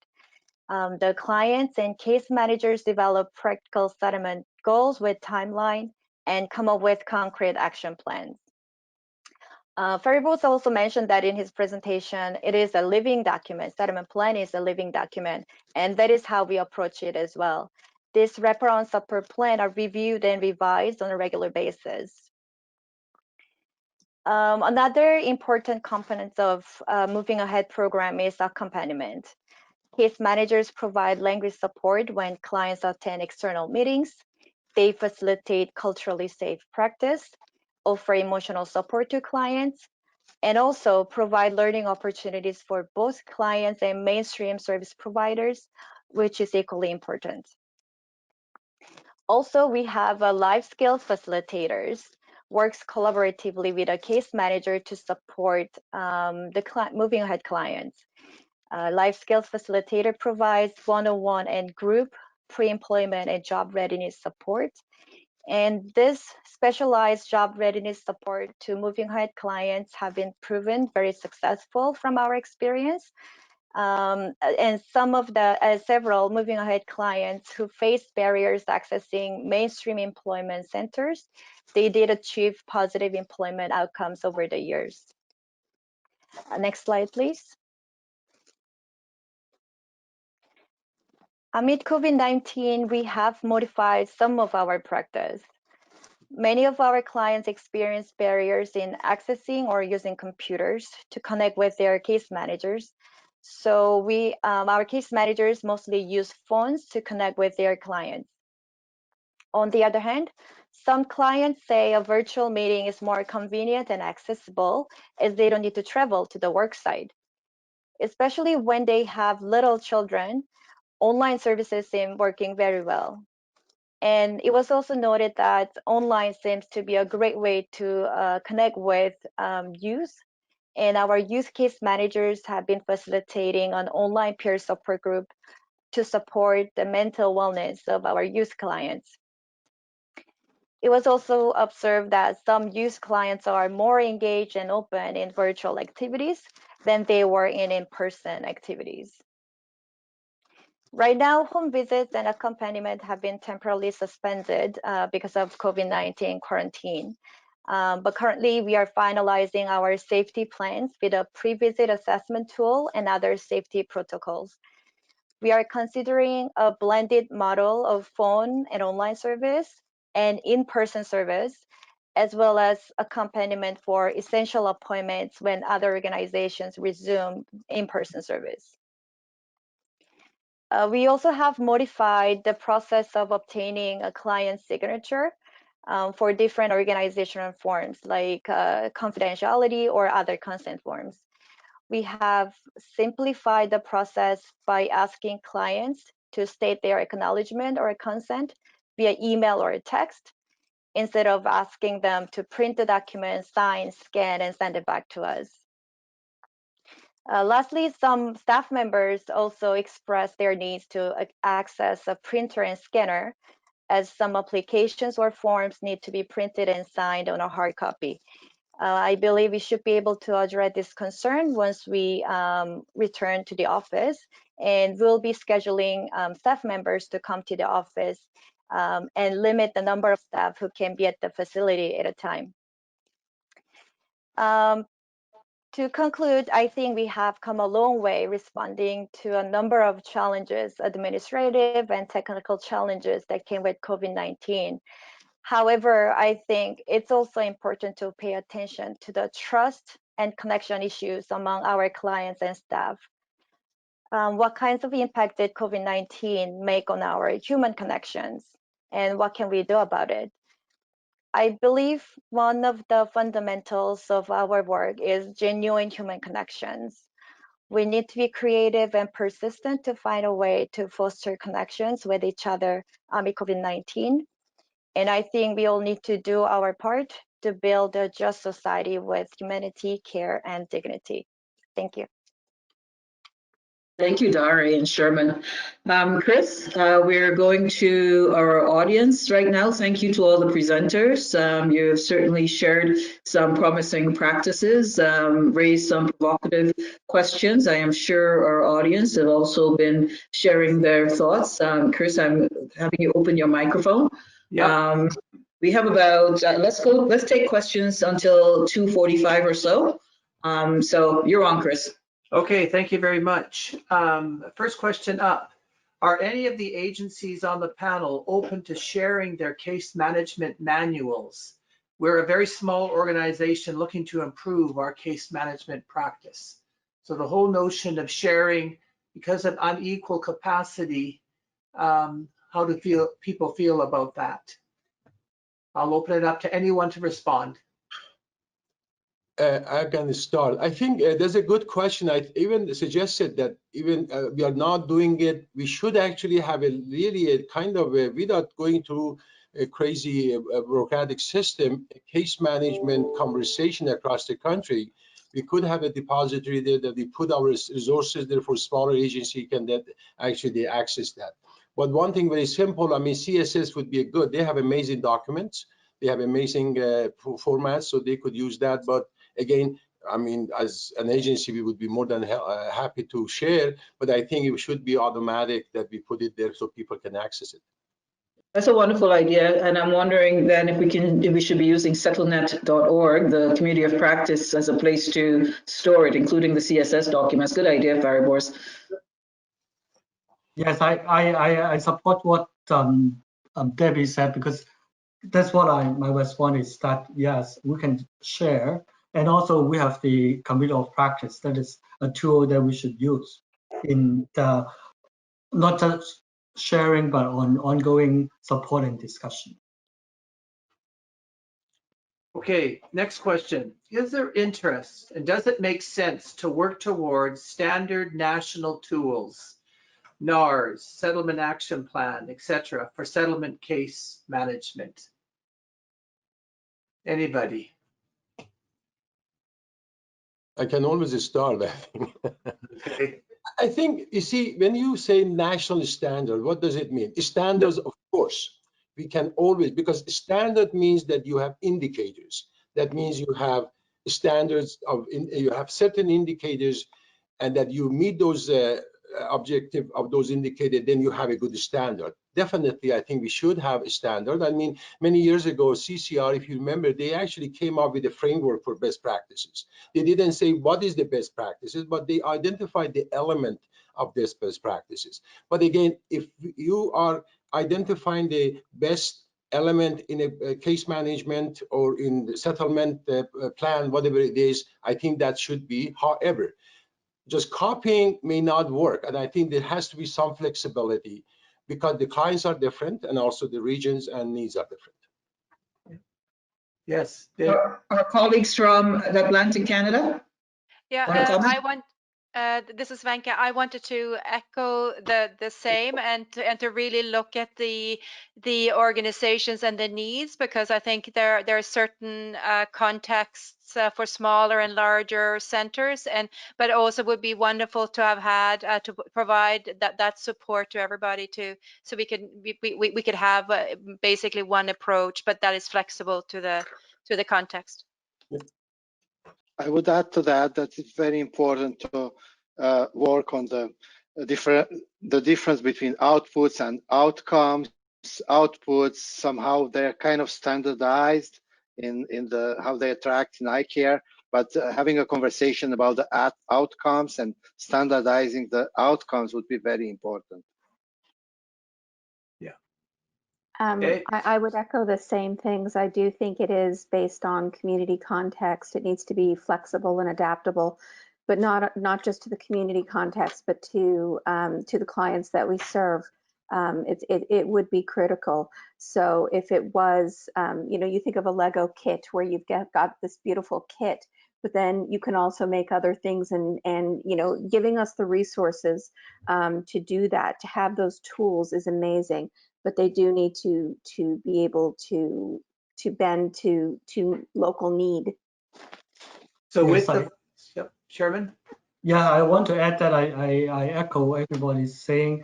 It's also important to look at the organizational capacity and how an organization could be supported administratively, even financially, to make it happen. Yes, I can have many documents or policies, but if you don't have the resources or capacity in human resources or financial capacity, it won't happen. So I think that as a sector, through National Settlement and Integration Council and the rest, we can make it happen. Okay. So what I'm hearing, just to summarize, is that there is interest, that it requires the flexibility of a regional approach, or context matters. But when it comes to standard things like NARS or action plan, there may be value in sharing and developing common tools, not necessarily standards, but the tools to help guide the case management of vulnerable clients. Chris, I want to say, I think you have to remember this thing needs to be discussed. We have a lot of literature to support that. I don't think that we need to rush into it, but we definitely have to come up. I mean, look at the integration index that was created. It was created in the long term, in a longer term, and we had a lot of learning that incorporated into that. So I think there should be a conversation on what need assessment is. Look at the legislation. What is the settlement plan is? Because sometimes these are the word people use, and unfortunately, many of them, they really don't know what it means in the context of newcomer. Either is a refugee, is a professional immigrant. It's all different. It's a science that we have to follow. Okay. Next question is around needs assessment. So on the panel, we've heard extremes. So we've heard that in one case, it takes 3 months and multiple interventions to properly understand the needs of the client. And then on another extreme with the Gateway pilot, it's one needs assessment in a moment of time, a settlement plan is developed, and then it's referred to the case management process. What's the right process for needs assessment of vulnerable newcomers, and how can we move this forward as part of national discussion? I would add to this to consider a trauma and violence informed approach. We dealt with Yazidi clients. They were not ready for 6 months to talk about the trauma. They have the need, but it's not apparent. And then, so this is where that 3 months comes from. On the other side, so there's a possibility to have medium needs, high needs, and people who don't have high needs exited, let's say, from the case management, or people who, as they go through the settlement process, develop high need, they should enter a more intensive case management. And I would add to that, on top of the trauma-informed approach, we have to really look at the whole social determinant of health.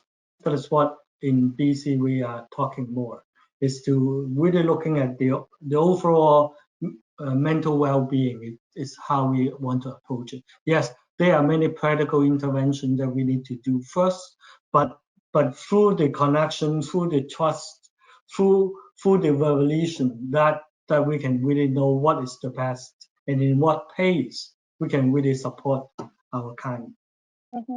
This is Dare, and just to add to that, I think it's also important to think about the client-centered approach. So when we conduct our services or when we facilitate our meetings, we need to meet the clients where they are at. So when we do needs assessment, it's not like we need to come up, identify 5 needs today and then develop our action plans today. So we have to meet where clients are at, when they're ready to share, when they also understand the importance of having the action plans, and then when they are ready to follow through. That's why it takes that time, because we need to meet the clients where they are at. Sean, do you want to jump in here? Who was it, me? Wenke? Hisham? Oh. He might. You need to unmute. Okay.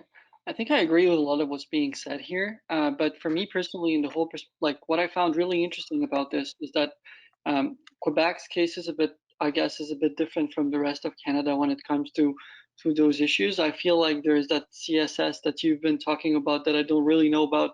I think the first time I heard about it was when we did a tech session.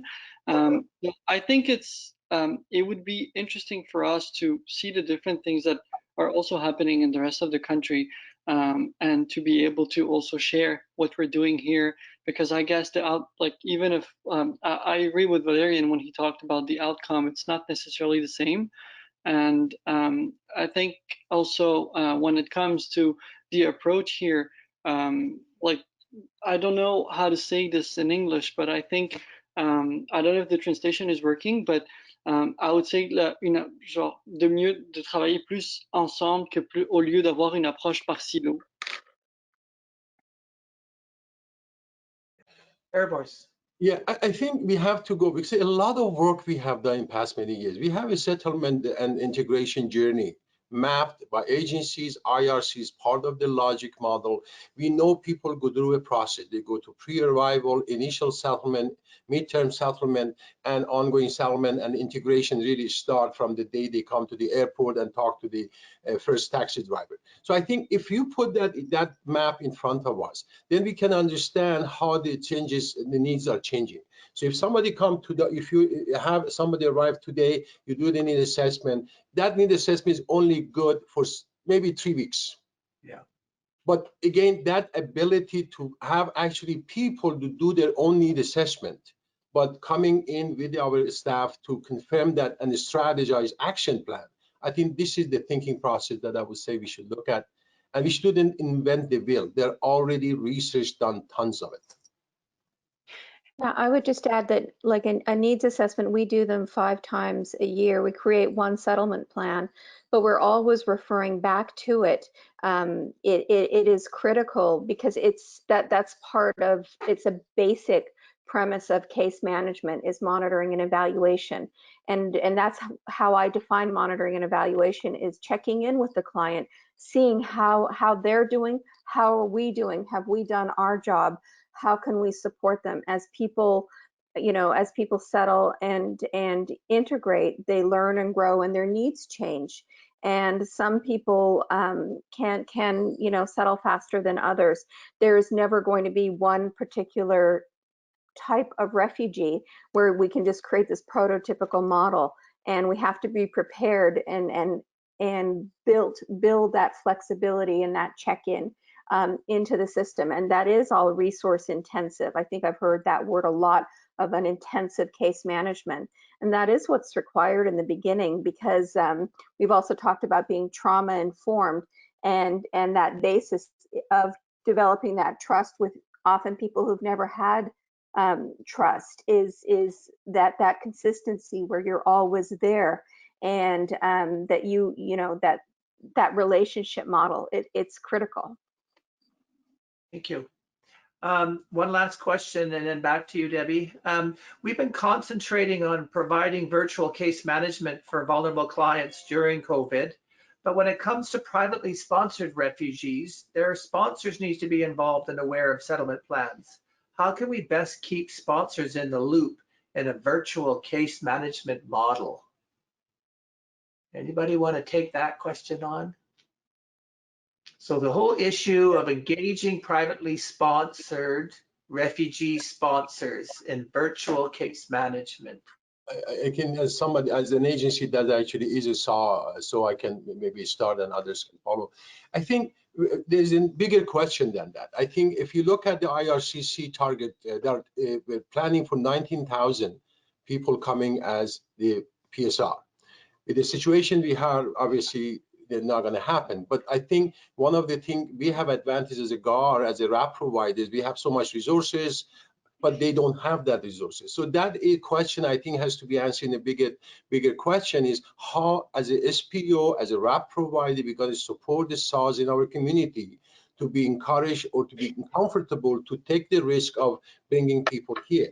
There's a lot of question on that area. I mean, I'm glad that somebody raised that question, but I see that as one question in the bigger question, that how are we going to, as a sector, as ACACI, as National Settlement Council, how are we going to put our resources together to help our sponsor agreement holders actually to dare to bring somebody, because they have now to meet all those criteria, and I don't know how many of them can really meet those criteria. Thank you. Just before I pass it back to Debbie, Julie, is there any French questions?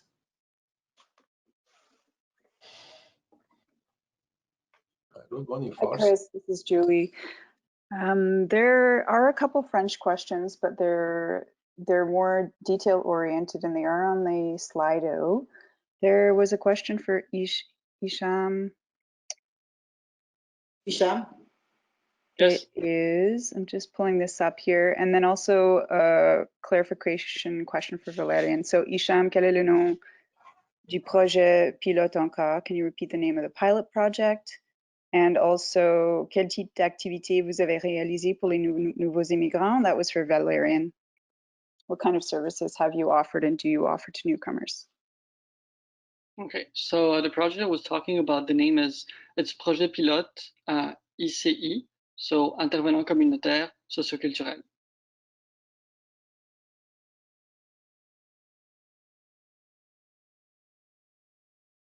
Thanks. And then the question for Valerian was, quel type d'activité vous avez réalisé pour les nouveaux immigrants? I think this person would like to know which services you've offered to newcomers, maybe a little bit more detail about that. So those were on a little more specific, but those are the only French questions that I saw coming in.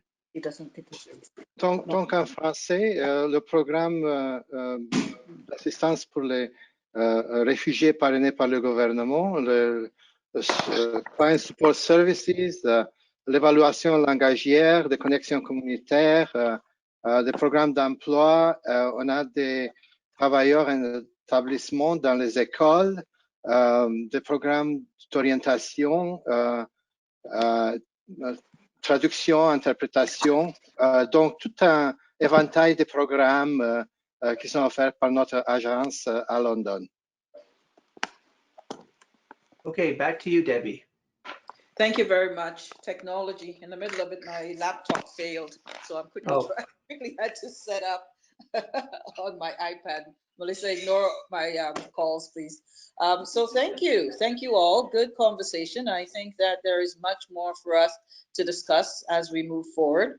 I do want to thank all of our speakers, Valerian, Isham, Chris, Fariborz, Sherman, Dare, Susie, Vanka. Thank you so much for this informative and interesting conversations.